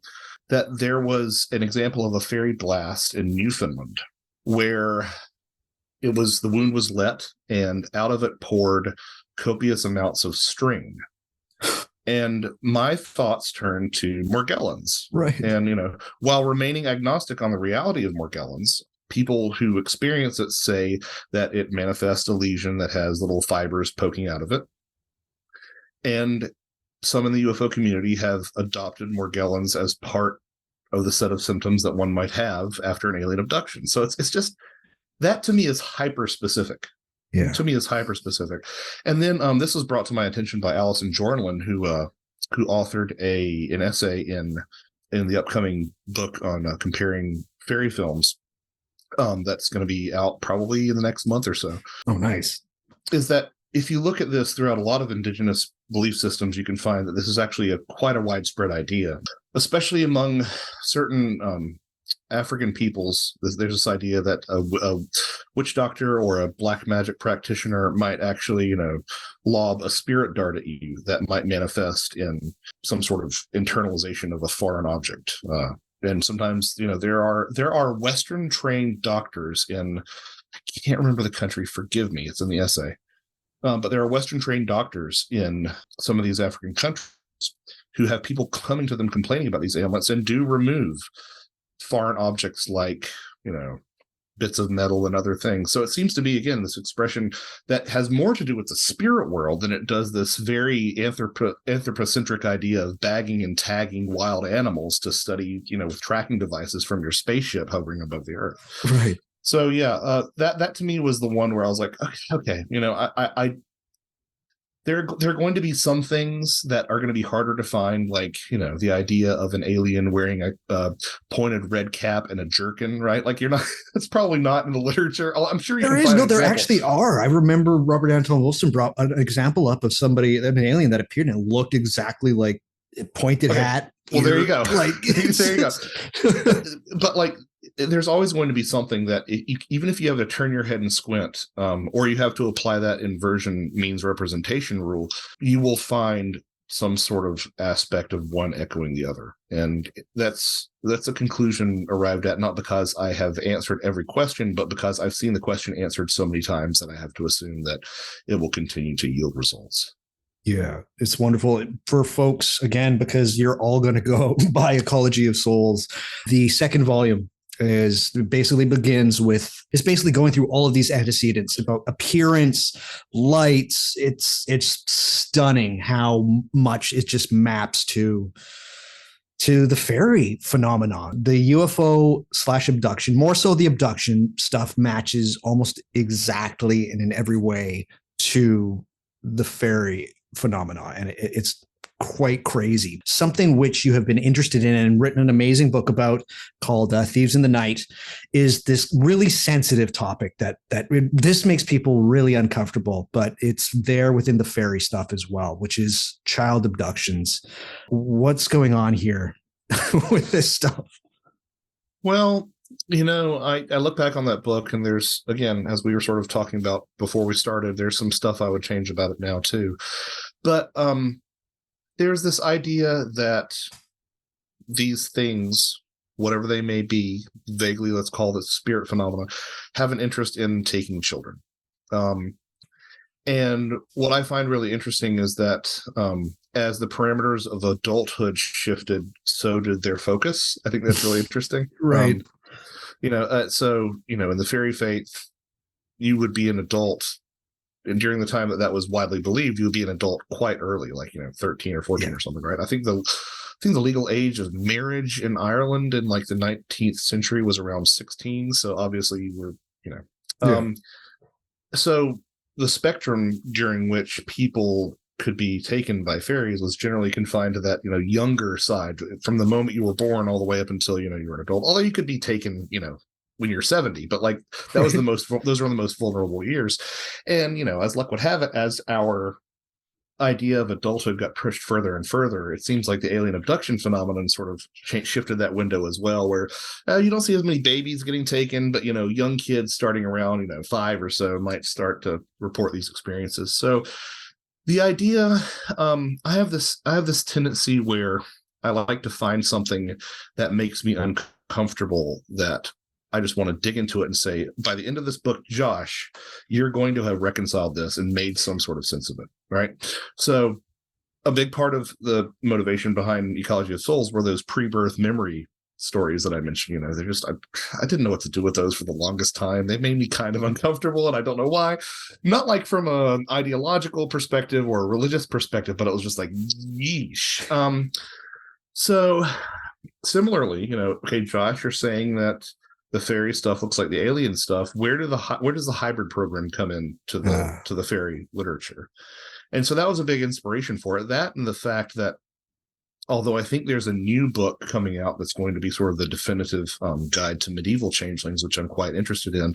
At the time that was written, 5 years ago, there really wasn't sort of a one-stop shop for changeling belief, at least in English. There was a book called Der Wechselbalg that was only in German, that I think there were like 5 copies of or something. So I'm like, okay, well, obviously somebody needs to write about this. So it was trying to take a look at, sort of as much of the child abduction, changeling, hybrid program stuff as possible, and trying to show that it does seem to be a continual expression of a belief that is quite old. And again, you have to turn your head and squint. Sometimes inversion equals representation. A good example of inversion equals representation is comparing the changelings to this indigo children phenomena, which, again, I remain quite ambivalent on the existence of indigo children. Right. You read descriptions of them, and they sound so precocious that you don't want to be around them. in fact, my original version of Thieves in the Night described all the attributes of indigo children. How they rebel against authority, and they're independent spirits, and they're distant, and they're artistic, and they're all these things. And it was followed by a sentence of, in short, they sound insufferable. Right. And my editor was like, yeah, probably take that part out. But there's this idea that in some of the New Age communities that, you might be a star seed or an indigo child or a star child. And it's this idea that somehow you've been touched vaguely by the spirit world, vaguely by, other intelligences from beyond the stars. And you manifest this child you have is not merely a child, but is somehow a star seed that has its soul combined with extraterrestrial DNA. And it's this miraculous child who, those things that I mentioned, quite precocious, quite talented, quite intelligent. And, that's at first sounds quite different to the stories of the changelings that you can see in the fairy literature, which were awful, negative, ate all the time, but were never satisfied, couldn't stop crying, often died early, just didn't thrive. And you see that, and you're like, obviously these two things are polar opposites, but they might be describing different manifestations of the same phenomenon. So that was part of what that was trying to look at. And the idea also in sort of the indigo children narrative was that the parents were the imposters, right? Because you were truly a starseed. And in the changeling narrative, the idea is that the child is an imposter. So sort of a reflection of those two different things as well. I'm trying to think. I was going to say something else that I had a mental pin in, and I can't remember. But basically, just trying to explore all the different expressions of that, and trying to, again, make these things play well together, which sometimes they do and sometimes they don't. But overall, I think there's some sort of connection between those two. And it's the most uncomfortable book I've ever written. This is what I was going to say. It was the most uncomfortable book I've written for a lot of reasons, but not the least of which is because clearly some of these older fairy changeling stories had something to do with developmental disabilities. Correct. Yeah. And it's every time I talk about that particular book, I always try to make it a point to say, don't let the sort of whimsy of the changeling fairy stuff overshadow the fact that a lot of times this was basically an excuse to kill children with autism or other disabilities. So, and some of the stats I don't recall off the top of my head, but some of the stats about the incidence of infanticide in Ireland in that 50-year period between, I think, 1900 and 1950, or 1850 and 1900, I can't remember which, are staggering. It's like 5,000 deaths, 5,000 murders of children under the age of 2. It's just like in a 50-year period. It's just shocking. Yeah. So I always try to make sure that I mention that whenever I talk about the changeling stuff, because that's obviously part of what was going on. Yeah. I recently had a conversation with Dara Mason from Spirit Box podcast. He sends his best, by the way.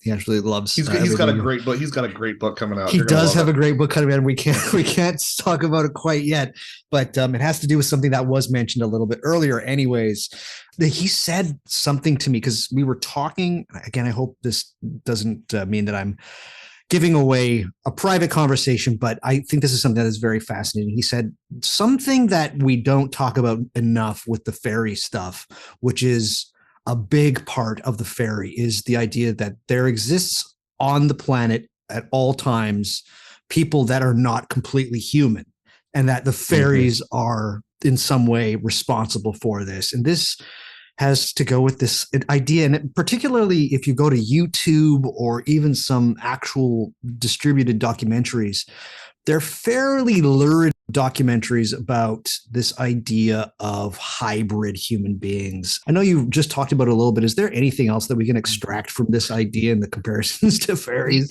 Yeah, I think we can, because I want to address that sort of hybrid angle, which coincidentally enough, my last conversation with Whitley Strieber, we sort of dove into this, and I have to choose my words carefully depending on the audience that's listening, because there are some people who do believe that they do believe in a very literal interpretation of the human alien hybrid angle, right? Mm-hmm. I can't get on board with that, because there should be more anomalies in blood work and DNA sampling amongst these people. This should be an easy question to answer, right? Mhm. And the times that the question has attempted to be answered, it's usually been pretty much open and shut that no, you're just a person, which is why I tend to number one, if you view it from a spiritual angle, it kind of like obliterates the need for that question, right? Right. But also, I tend to view the human alien hybrid complex as it is, as more of a metaphor. And this is something that John Mack, the late alien abduction researcher, talked about a bit. He talked about the reified metaphor, the idea of a metaphor almost made flesh. And you can sort of see some comparisons to Thoth, who sort of, I believe, spoke himself into being, or the word made flesh in Christian tradition. So it's this idea that these metaphors take on some sort of actual physical objective reality. And I think that the hybrid program is more like that. I mean, if you apply sort of an alchemical perspective to the human alien hybrid program and look at the human alien hybrid as the coincidentia oppositorum, as the union of opposites of alien and human, and then you plug that into a lot of what Ecology of Souls is getting at, this idea that these experiences sort of elevate the human to something beyond the human, then I think that's a lot more consistent with that's just a lot more consistent with my interpretation of the phenomenon, if that makes any sense. It does. Yeah. And so yeah, I don't think there's literally, well, I mean, I'll never not take the chance to say this. You look at like these alien abduction narratives, and they've got these like comically sized drills. They've got they got a needle going into your eye, and I'm like, okay, I can go down to CVS and they can swab the inside of my cheek and get all the genetic material they need. Right. But you came here from 50,000 light years away, and you're still using that shit. It's like, and it's another thing that always sort of with the ETH makes me question it. It's like, you're so technologically advanced, yet you do these things. You act kind of dumb sometimes. You're taking the same soil samples over and over again. How many cattle mutilations do you have to do before you have enough genetic material? It doesn't really seem to line up with at least the way that we would perceive an advanced non-human civilization. Yeah. Cattle mutilation is another one of those things. Livestock stuff, just complete fairy. Like it really is. Every aspect of it is. One of the people talk to me about my sources and my research habits and whatnot. And the thing that I think gets overlooked so much that is really important is having access to JSTOR and knowing how to use it. Yeah. Because some of those old folklore articles are just so useful. And I found one from like around the turn of the 20th century that's talking about, people, I think this was in Thieves that I mentioned it. People, having livestock mutilation and blaming it on fairies. Like, there you go. And again, in sort of conjunction with what I talk about so much, it's not necessarily proving the validity of any interpretation, but rather all these interpretations are always pointing to the same thing. Another good example of that I was kind of gobsmacked when I found out. I'd always heard as a kid, again, one of these things I don't know if I believe or not, that Bigfoot sneak into stables and braid horses' manes. Cool. And there are some people who are some researchers who've taken some pictures. Look, 9 times out of 10, it's probably the owner forgetting to brush out their horse's mane before putting them up overnight. But there's some people who claim that they have Bigfoot activity on their property and their horses wind up with their manes braided in very intricate ways. There's at least one story of a Russian researcher who claims to have seen an Almasty, their version of Bigfoot, climbing into a stable and actually watched it braiding the horse's mane. So that's neither here nor there. What I find interesting is the fact that if you would take that exact same phenomenon and transpose it to Dartmoor in the 1830s, they'd say one of two things, or one of three things, I guess. They'd either say, it was, mistresses of Diana came in here and they braided the horses' manes to serve as stirrups for them to go riding, or they'd say witches did it, or they'd say fairies did it. So it's not the reality of any of these phenomenon, or even if things braid horses' manes at all. It's the fact that we always attribute that particular anomaly to these sort of beings on the fringe of reality that I find most compelling, because it does suggest that while our expectations are culture dependent, perhaps we're brushing up against something that does have an objective reality that our definitions of change as our society progresses and goes in different directions.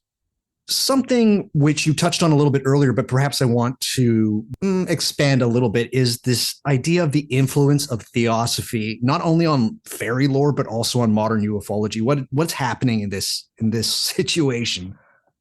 Well, the short version of it would be that a lot of those early contactees were Theosophists. I mean, some of them were, if they weren't Theosophists, they were spiritualists. I mean, and it continues, that influence continues surprisingly late into the UFO era. I mean, the Betty and Barney Hill abduction, which I can't remember the exact date, was it like 64 or something? Betty's parents met at a spiritualist seance. Like, I think that was like their second date or something. Oh. So like, and then, Betty's sort of an interesting character to talk about on her own right. But if you go back to those like 1950s contactees, a lot of them were either influenced by or like, practicing Theosophists. And, Blavatsky was sort of encouraging a shift in that direction by claiming communication from other worlds and things like that. Obviously there's a lot of problematic belief tied up in Theosophy. That's one way to put it. Yes. But it and that's part of what I wish people would realize, is that like there's this darker connection to through that channel that I think that a lot of people just sort of take for granted. But it's interesting, a lot of those early contactees were talking about things like UFOs being the way that we got to the other world, or the afterlife rather. They were obviously very much into the idea of reincarnation. I mean, the number of contactees who talked about reincarnation was quite striking. I think it's interesting that those beliefs were so prevalent, and now we just take them for granted. Fairies are elementals, and seances. Obviously spiritualism isn't exactly Theosophy, but there's a clear through line that can be drawn there. But a lot of those early Society for Psychical Research folks who were into the UFO question as well were very much abreast of the theosophical angle too. I'm trying to think, the higher self is another thing that owes a debt to Theosophy, that people in the New Age community just talk about and don't even realize it's sort of roots. Not to say that there weren't similar ideas predating Theosophy, but that specific terminology and a lot of the sort of baggage that's arisen around it is part of that.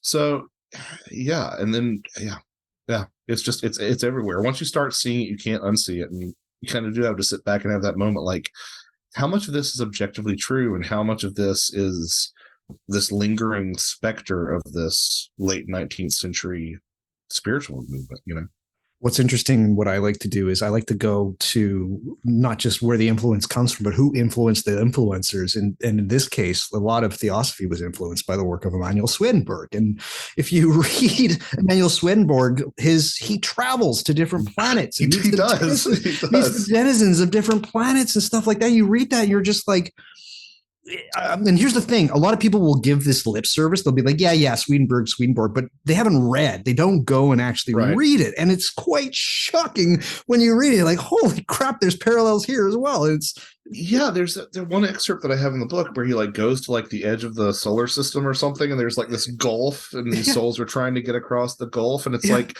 like combining Dante with science fiction or something, it's just wild. And I don't know. Well, that's part of my problem with the UFO community. Like, I've already ranted about cryptozoology, right? Let's rant about UFOs. Do it. I think there's this effort in all these disciplines, there's this desire to sit at the big kids table.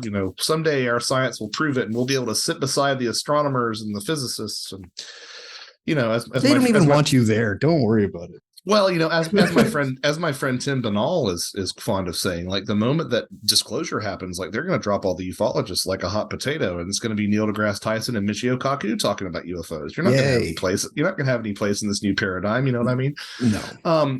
But there's this desire to sort of appear legitimate, and so they sort of shrug off as much of the woo as they can when they don't realize that, like, this is woo. Like, you can't take out the strain, you can't take out the high strangeness without losing the essence of what it is. But wait, there's more.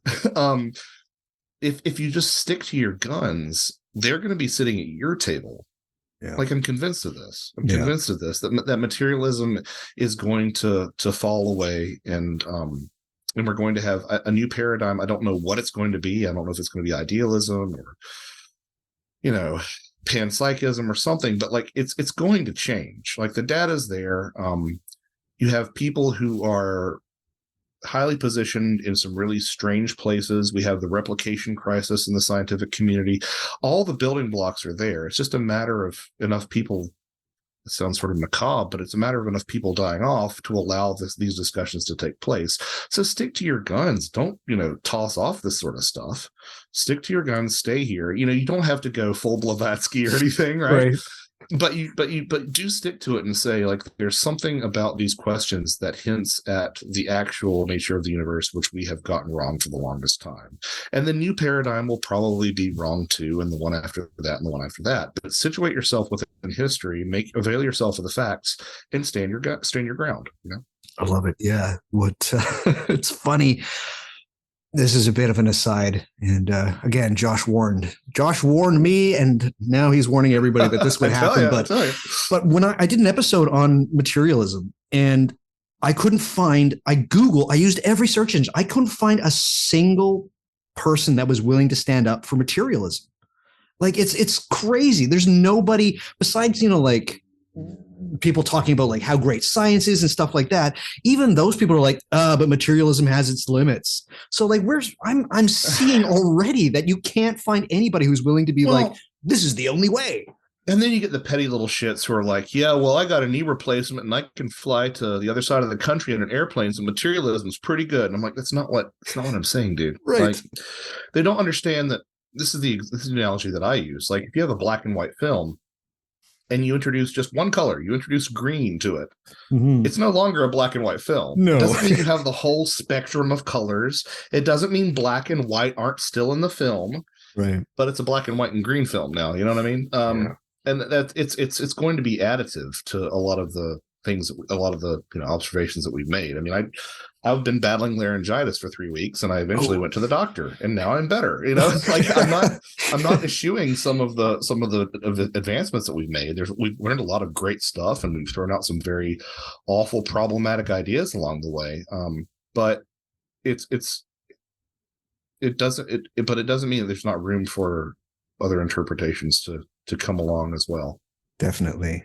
I think that we've been doing a lot of talking about extraterrestrials. The fairies have kind of like they've been waiting in the wings here, and that was kind of the point of this episode, because you use this word. It's called phalians, and I really quite enjoy it. But it's true, because the comparisons between the two, particularly within the abduction experience, is so striking. It's quite hilarious to say otherwise, to be like, these aren't related in any way.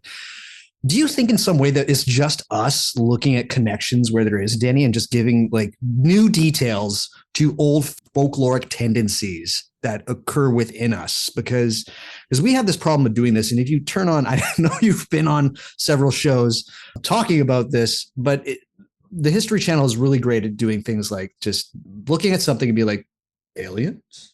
Of course. Like, yeah. So do you think that this is what's happening, or do you think that this is going to happen anyways, but it's just part of the process of us trying to find, or at least allude to, something that we don't understand? That's a good question. And if I had to come down on a side of it,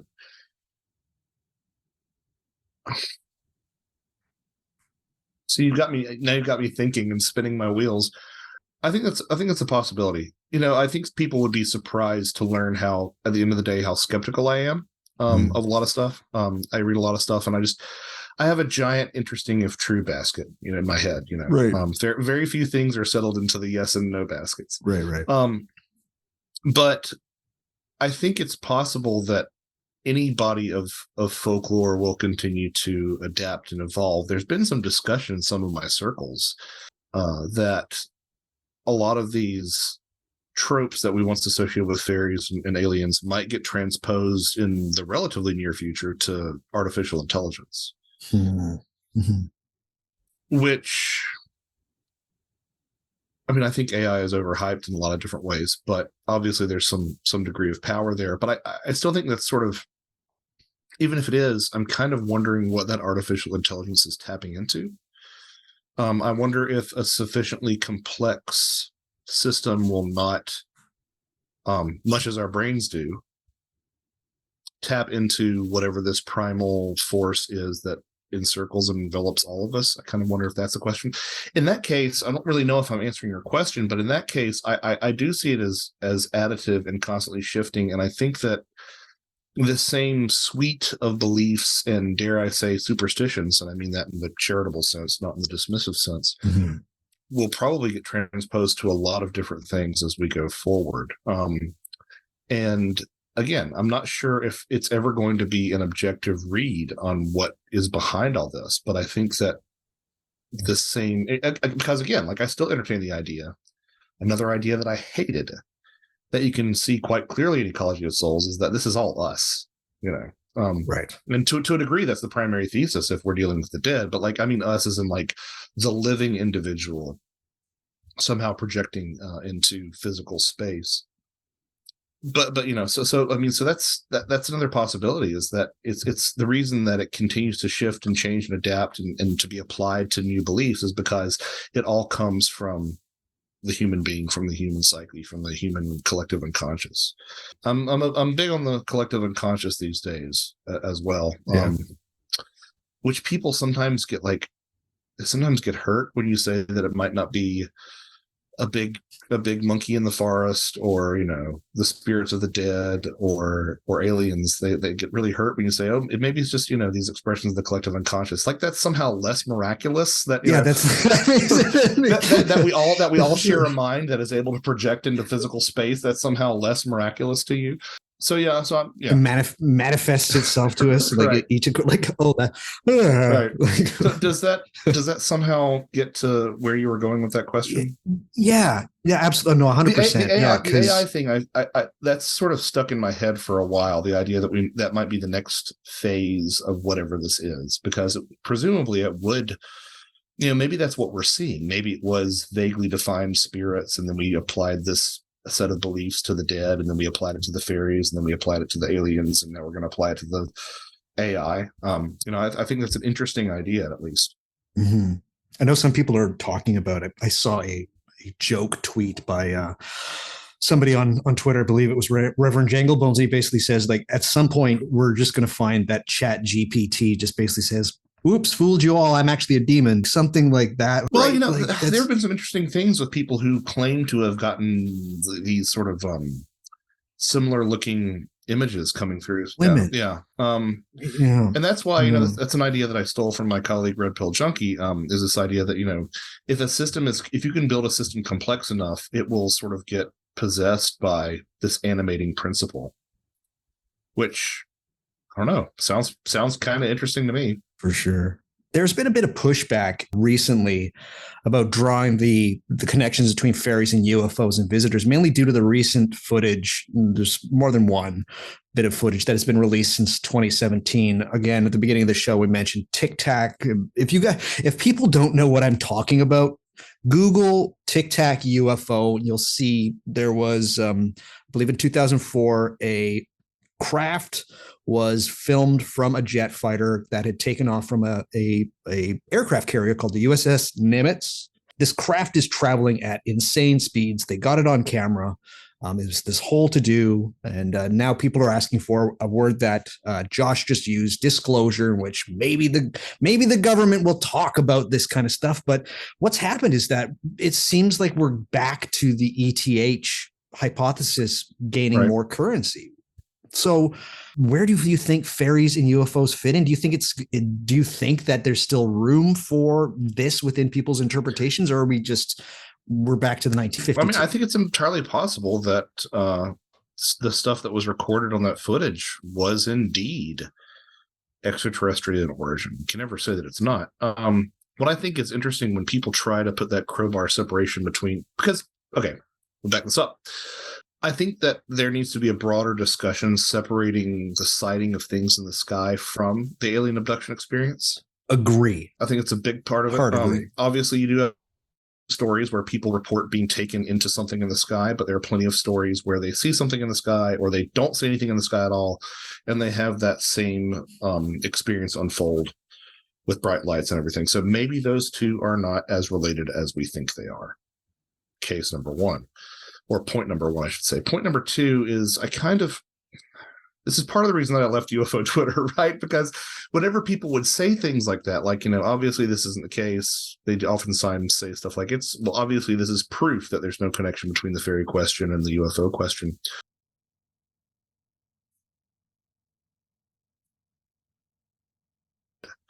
And, dimes to donuts, none of them have read Jung.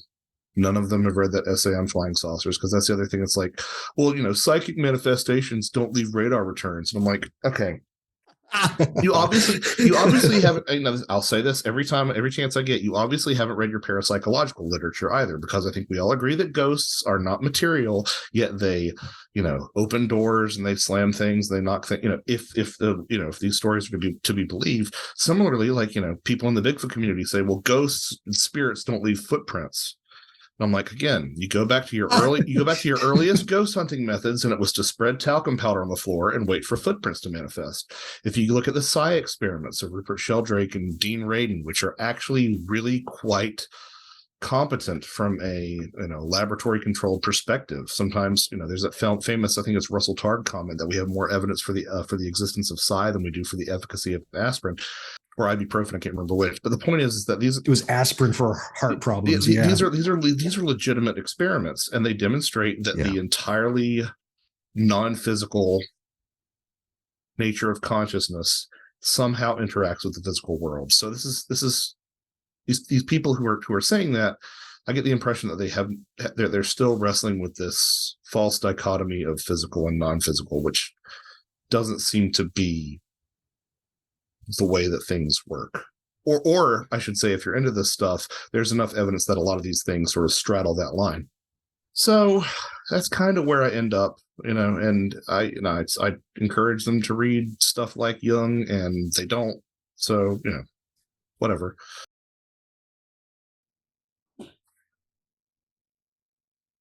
It's like the idea that we might be self-generating this stuff. Like, my inner 12-year-old doesn't want that. Does yours? No. It's like, as an occultist, you'll sympathize with this statement.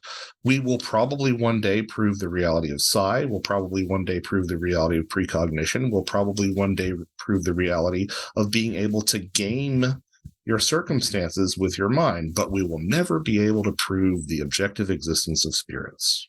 Because there's always going to be that lingering question, is it somehow a manifestation of you?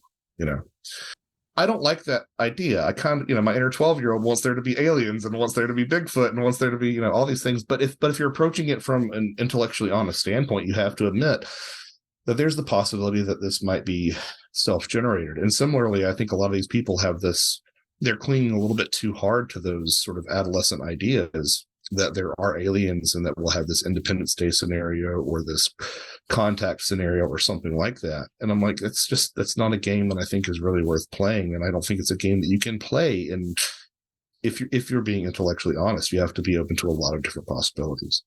I view it always as there's a hallway, and they've asked you, like, you're going to start your quest on learning about UFOs, alien abductions.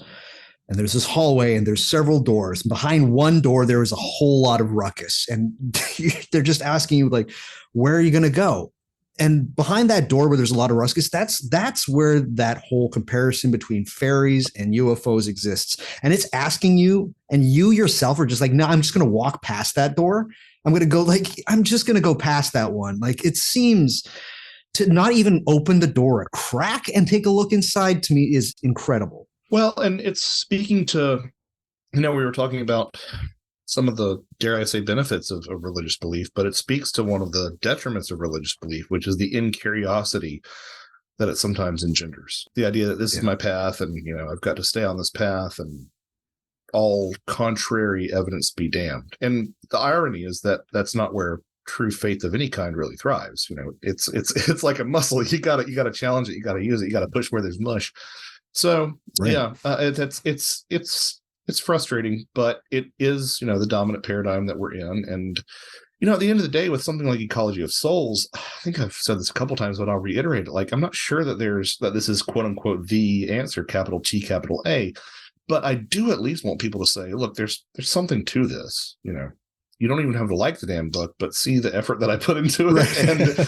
and be like, okay, well, it seems like there's something, there's something to it. At the very, maybe it's aliens co-opting religious imagery. Maybe people from 75 years in the future have read Ecology of Souls and they've decided to use all those techniques when they travel back in time to visit us. I don't know. Right. But there's something to these connections that I think that if you take offense at the fact that I'm pointing out that they exist, I feel like it says more about the person who's reading the book than it does about what I've done. Yeah. Because I'm just saying, here, look at this. I don't really know what to do with it either, but there seems to be something there. Definitely. Yeah. A lot of talk over the last 30 years has been about this whole fairies, UFO / alien situations is intrinsically about, it's the big word, evolution, our human evolution somehow. So what do you think of all this, and what does it have to do with us? How big do you think it is, Josh? Well, so I'm of two minds about this, because obviously these phenomena are intrinsically tied to humans, because who makes the reports, right? Human beings. And to that extent, it has made me question the self-generated aspects or the self-generated possibility. At the same time, I have difficulty reconciling that with another perspective that I'm quite sympathetic to. It's become a bit of a dirty word amongst anthropologists nowadays. I'm well aware of why it is, but I continue to use it because it's just something that people can understand quickly. And that's the idea of animism. Yeah. And this idea that it's pushing us to evolve is sort of it's a perspective that doesn't take into account all the non-human forms of being, which I suspect exist. Yeah. And, it does beg the question, obviously your story would suggest this, but like, did dogs have UFO experiences and cats have UFO experiences? I swear she was watching it. I swear she was watching it. Like, it was crazy. It was like a movie. It was like a movie. The dog and me staring up at a light, like it was hovering over us, or a Far Side cartoon or something. Right. Right. But yeah,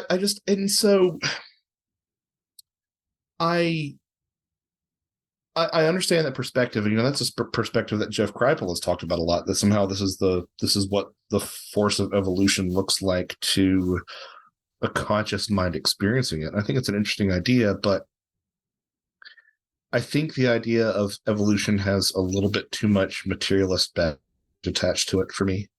I think that it is sort of locked in this old idea of progress being a straight line. I think that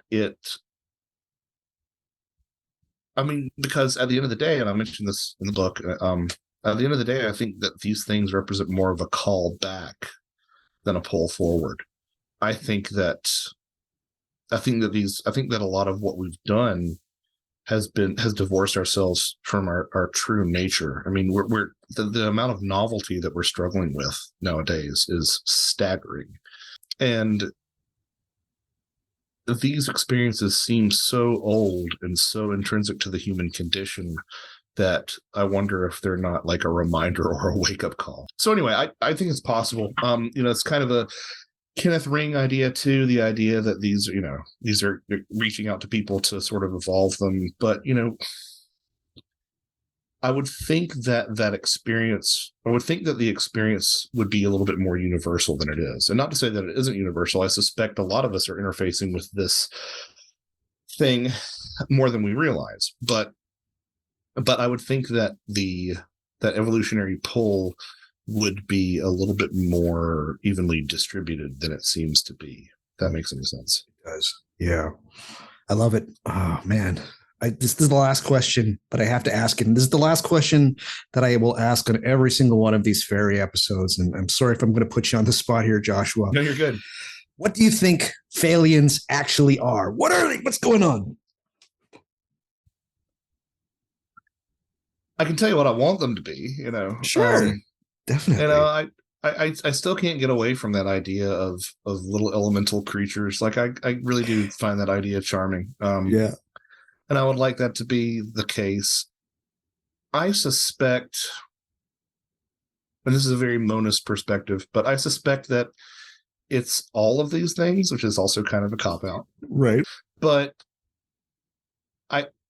I feel like maybe these barriers that we thrown up between these topics are indeed completely artificial, and that they're really, once we make this transition to the other side of existence, there is just a big old soup of everything. And it's the spirits of rocks, and it's the spirits of, old Dell desktop computers from 1995. And it's the spirit of, Ambassador Clarthon from Zebel Ganubi. And it's the spirit of the pure spirit that once animated people to start revering Odin. And it's the spirit that once caused people to see Thunderbirds and all these things. I feel like it's all these things. And because it's all these things, it can be any of these things and none of these things. And maybe that's a bit too poetic and fart sniffy to use that term again. I love it.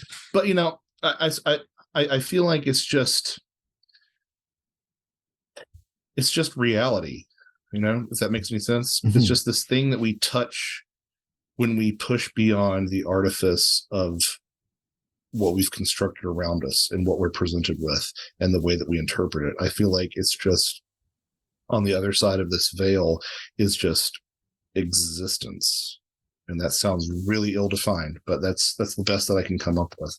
I love it, Josh. That is beautiful, and something for everybody listening to sit with. Man, this has been maybe one of my most enjoyable times recording this show. There is so much to go on here. We have merely scratched the surface, and folks listening, please, again, I've mentioned it, grab this book. It's such a fantastic work.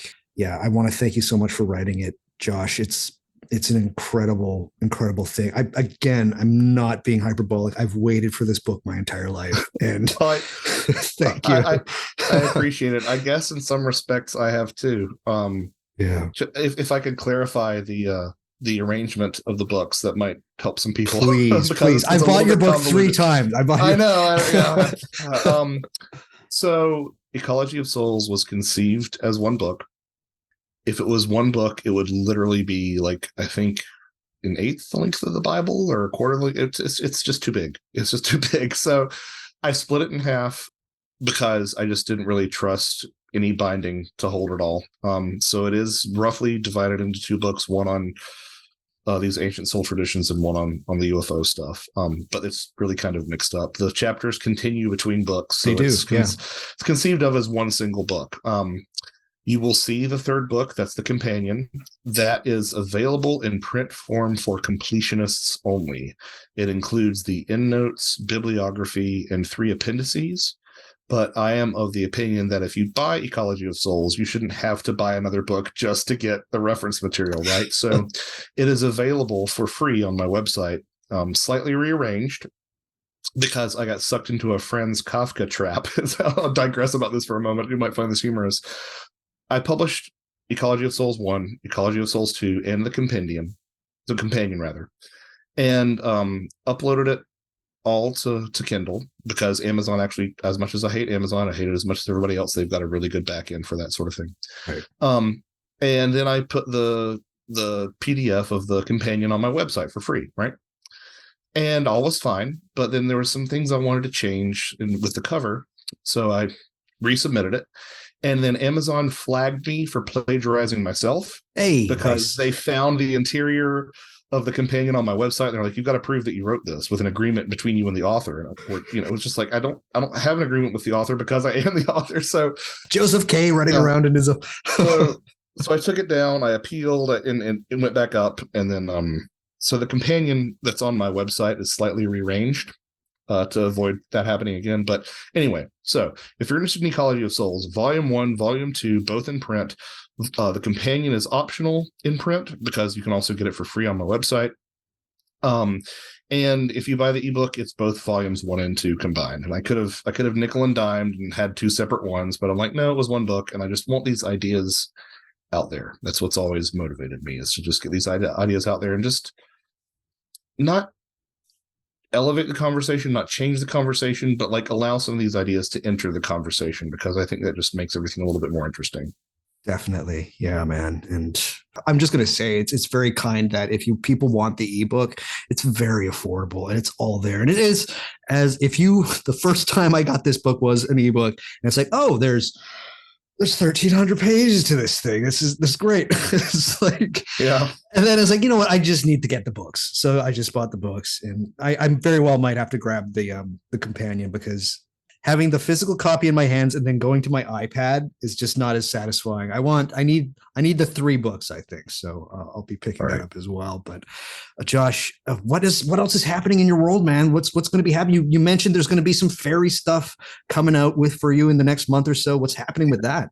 I'm shockingly busy, and I don't know why I'm putting myself through this, but I do have a book coming out soon that I was editor on, and I contributed an essay entitled Fairy Films. Okay. It includes essays from mutual friend of the show, Ren Collier. Simon Young contributed an essay on the triumph of Disney's theosophic fairies. Nice. Jack Hunter contributed an essay. Susan Demeter did. Alison Jornlin did. Mark Anthony Wyatt. It's a really good group of folks talking about a really diverse set of films. I, for example, am talking about the Dutch film from, I believe it's 2013, called Borgman. Okay. You ever seen it? No. It's one of those films that, like, I watched, I'm like, this doesn't make any sense. All the critics who say it doesn't make sense are right. And then somebody was like, you should try looking at that through the lens of fairy folklore. I'm like, oh, this makes perfect sense. This is clear as a bell now. So, but it's going to be a fun book where you can, like, watch the movie and then read the essay and see how, either intentionally or unintentionally, these fairy motifs sort of bubble to the surface. And there's Rocky Horror Picture Shows in there, Dunes in there, Close Encounters of the Third Kind is in there. Labyrinth and Dark Crystal get a mention, of course. They have to. Ren wrote about Marabito. He decided to take the J horror route. Of course, yeah. right. It's a very Ren thing to do. It's a very Ren thing to do. So that should be coming out within the month. I've got a couple of different projects in the works. One with my editor Barbara Fisher. One with Alison Jornlin. I got bit by the bug, and I shouldn't have succumbed to it, but I did, and I am about halfway to 2/5 of the way through a novel. Very cool. Which I'm terrified of. It's simultaneously easier and harder. Well, there's just so much. There's so much garbage paranormal fiction out there. Right. And what has kept me from writing a novel for the longest time is that I wanted it to be something that wasn't just about something. Like, I think about Get Out. If you saw Get Out, Get Out is about, Jordan Peele's Get Out is about, brain swapping, but it's not about brain swapping. It's about race relations, right? It's more about that. So I wanted to find something that would actually have a degree of subtext, and I finally stepped on it. And I'll be damned. I've been saying for years that that Jungian idea of ideas having people, not people having ideas, and the experience of writing a novel has thrown that into such abject clarity. I have no idea where these things are coming from, but they're coming to me, and they're fitting in thematically, and hopefully it's greater than the sum of its parts. So that's probably the next thing after fairy films that people will see from me. And then after that, I'll be returning to nonfiction after my career as a fictional author fails horribly. No. So anyway, that's pretty much it for me right now. It's keeping me busy. Can I? I should say.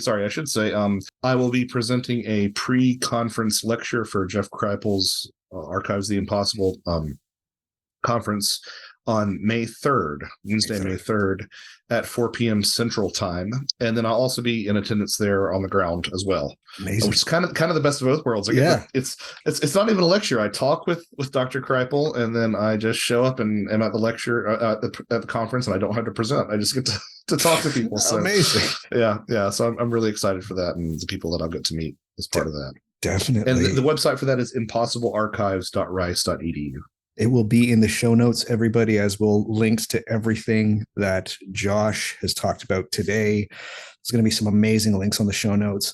Josh, I have to twist your arm a little bit, man. Like, your next nonfiction work, because Ecology of Souls, we talked about this before the microphone was on, is like, this is magnum opus stuff. How does one follow up? Like, how does one follow up The Great Gatsby? How does one follow up Fear and Loathing in Las Vegas? Like, how does one? Because I know you have it in you, though, man. You were born to do this. Well, that's part of the reason that I do this. That's part of the reason that I pivoted, is because, like, how do you follow up Ecology of Souls, regardless of its quality? Like, it's the longest thing I've ever written. Something that's been in the back of my head for like at least 5 to 7 years. So how do you follow that up? Well, you do something completely different. So that's why I'm doing the novel. Right. But the next nonfiction things, since I have co-authors, I don't know if I'm fully allowed to say. Okay. I will say that one of them is something that we talked about here. Okay. Which probably, if you scrub through, you can probably find me mentioning it, actually.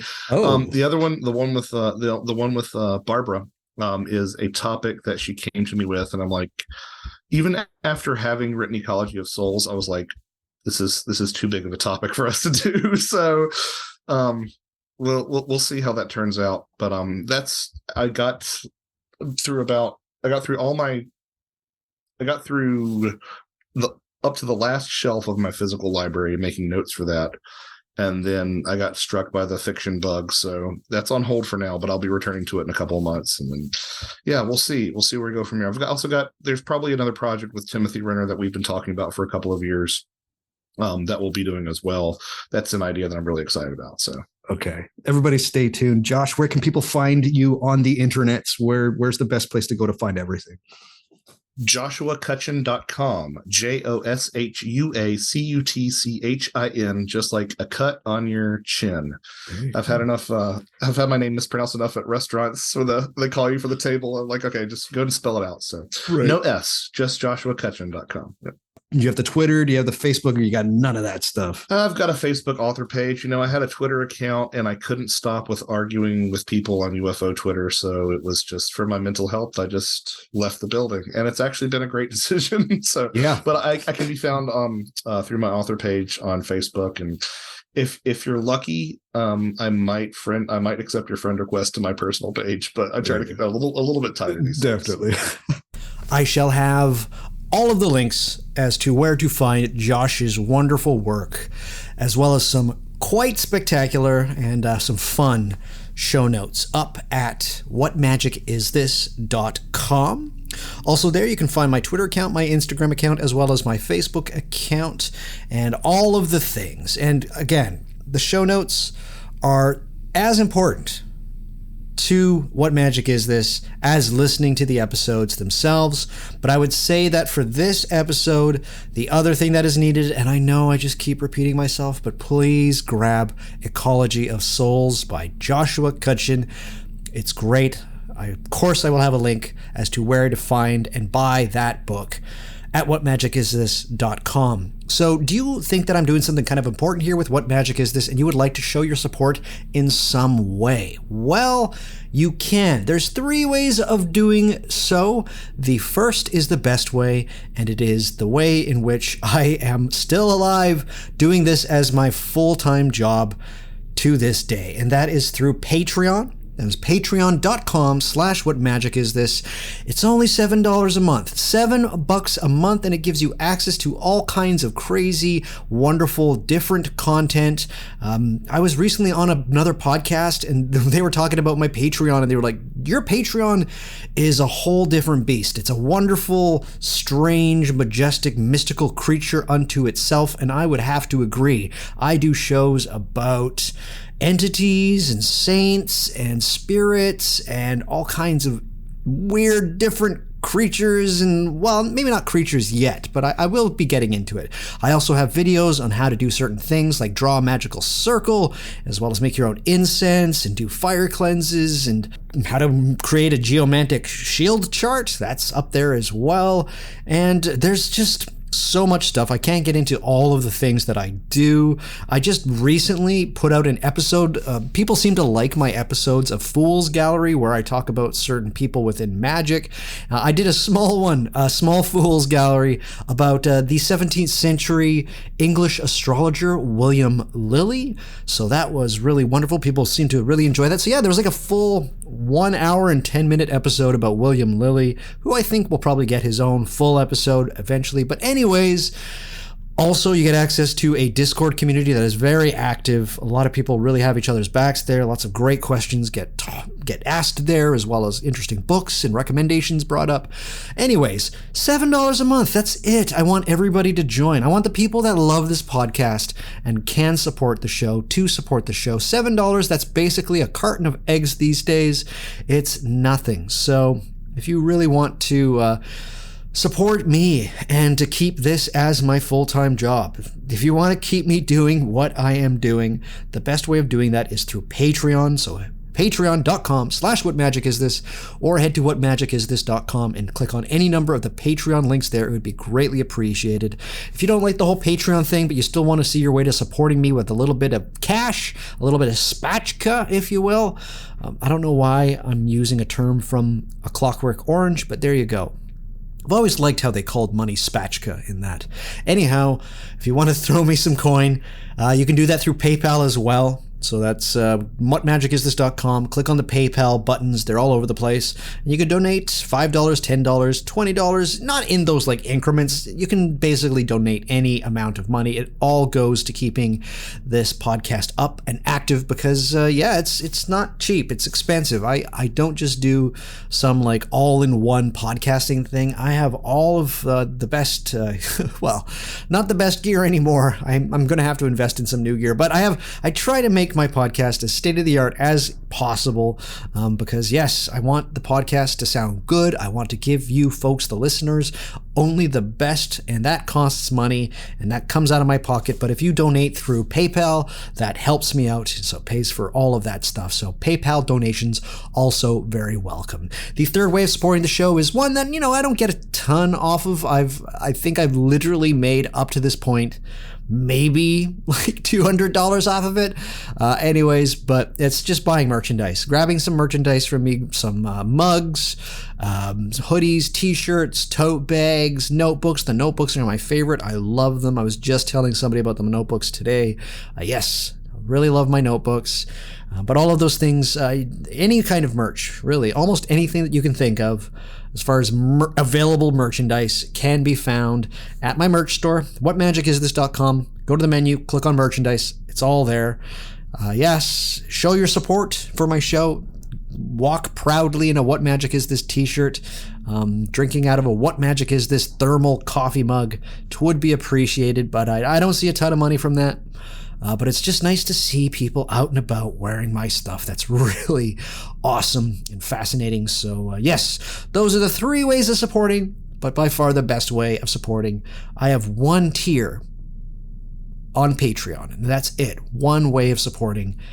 And yes, $7 a month, $7 US, which in Canadian, that's I think like $49.23 or something like that. Just kidding. No, it's only about $10 Canadian anyways. But we don't call in Canada our money isn't called dollars. We call them loons. So that's 10 loons. All right. So all of that stuff can be found at whatmagicisthis.com, including the place to go to find Joshua's work, because I know you're going to after listening to this. Oh man, this has been such a fantastic episode, and I hope that if sometime in the future I ask you to come back on the show, you would, Josh, because the thing you warned us about, or warned me about, that would happen happened big time, probably more than any other episode. There's just too much to talk about, and I have to say, writing questions for this episode was so hard. There's so many directions to go here, and even still, I don't know. I think we did a good episode. I had a lot of fun, and I'll say this too, as by way of compliment with you. Sometimes you hop on these calls. I knew this wasn't going to be the case, but sometimes you hop on these calls, and you get halfway through the first question, and they're like, "Okay, but where do the aliens come from?" And you're like, Oh, we have so much work to do here. Not that I'm right, but just for you to be able to understand some of these ideas that we're going, these directions that we're going in. So whenever you can sort of leap in at the master's degree level and sort of just go from there, it's always a pleasure. So I really appreciate it. Oh, thank you, Joshua. And, oh man, can't wait for everybody to get a copy of your book because there's so much to discuss. You will be the most interesting person in your friends group if you read both volumes of Ecology of Souls. You might be insufferable, but you will still be like the most interesting person in that room. I guarantee you. So that's my last little pitch. Everybody, please pick up Ecology of Souls, a new mythology of death and the paranormal. All right, everybody, that is the episode. Please come on back to What Magic Is This? We'll talk about more of this crazy, perhaps little, but also maybe perhaps giant thing that we like to call magic, the occult, the esoteric, the paranormal, the supernatural, and the weird. Until then, I want each and every one of you to stay happy, to stay healthy, and to stay luminous. Until next time, everybody, ta-ta for now. Bye-bye.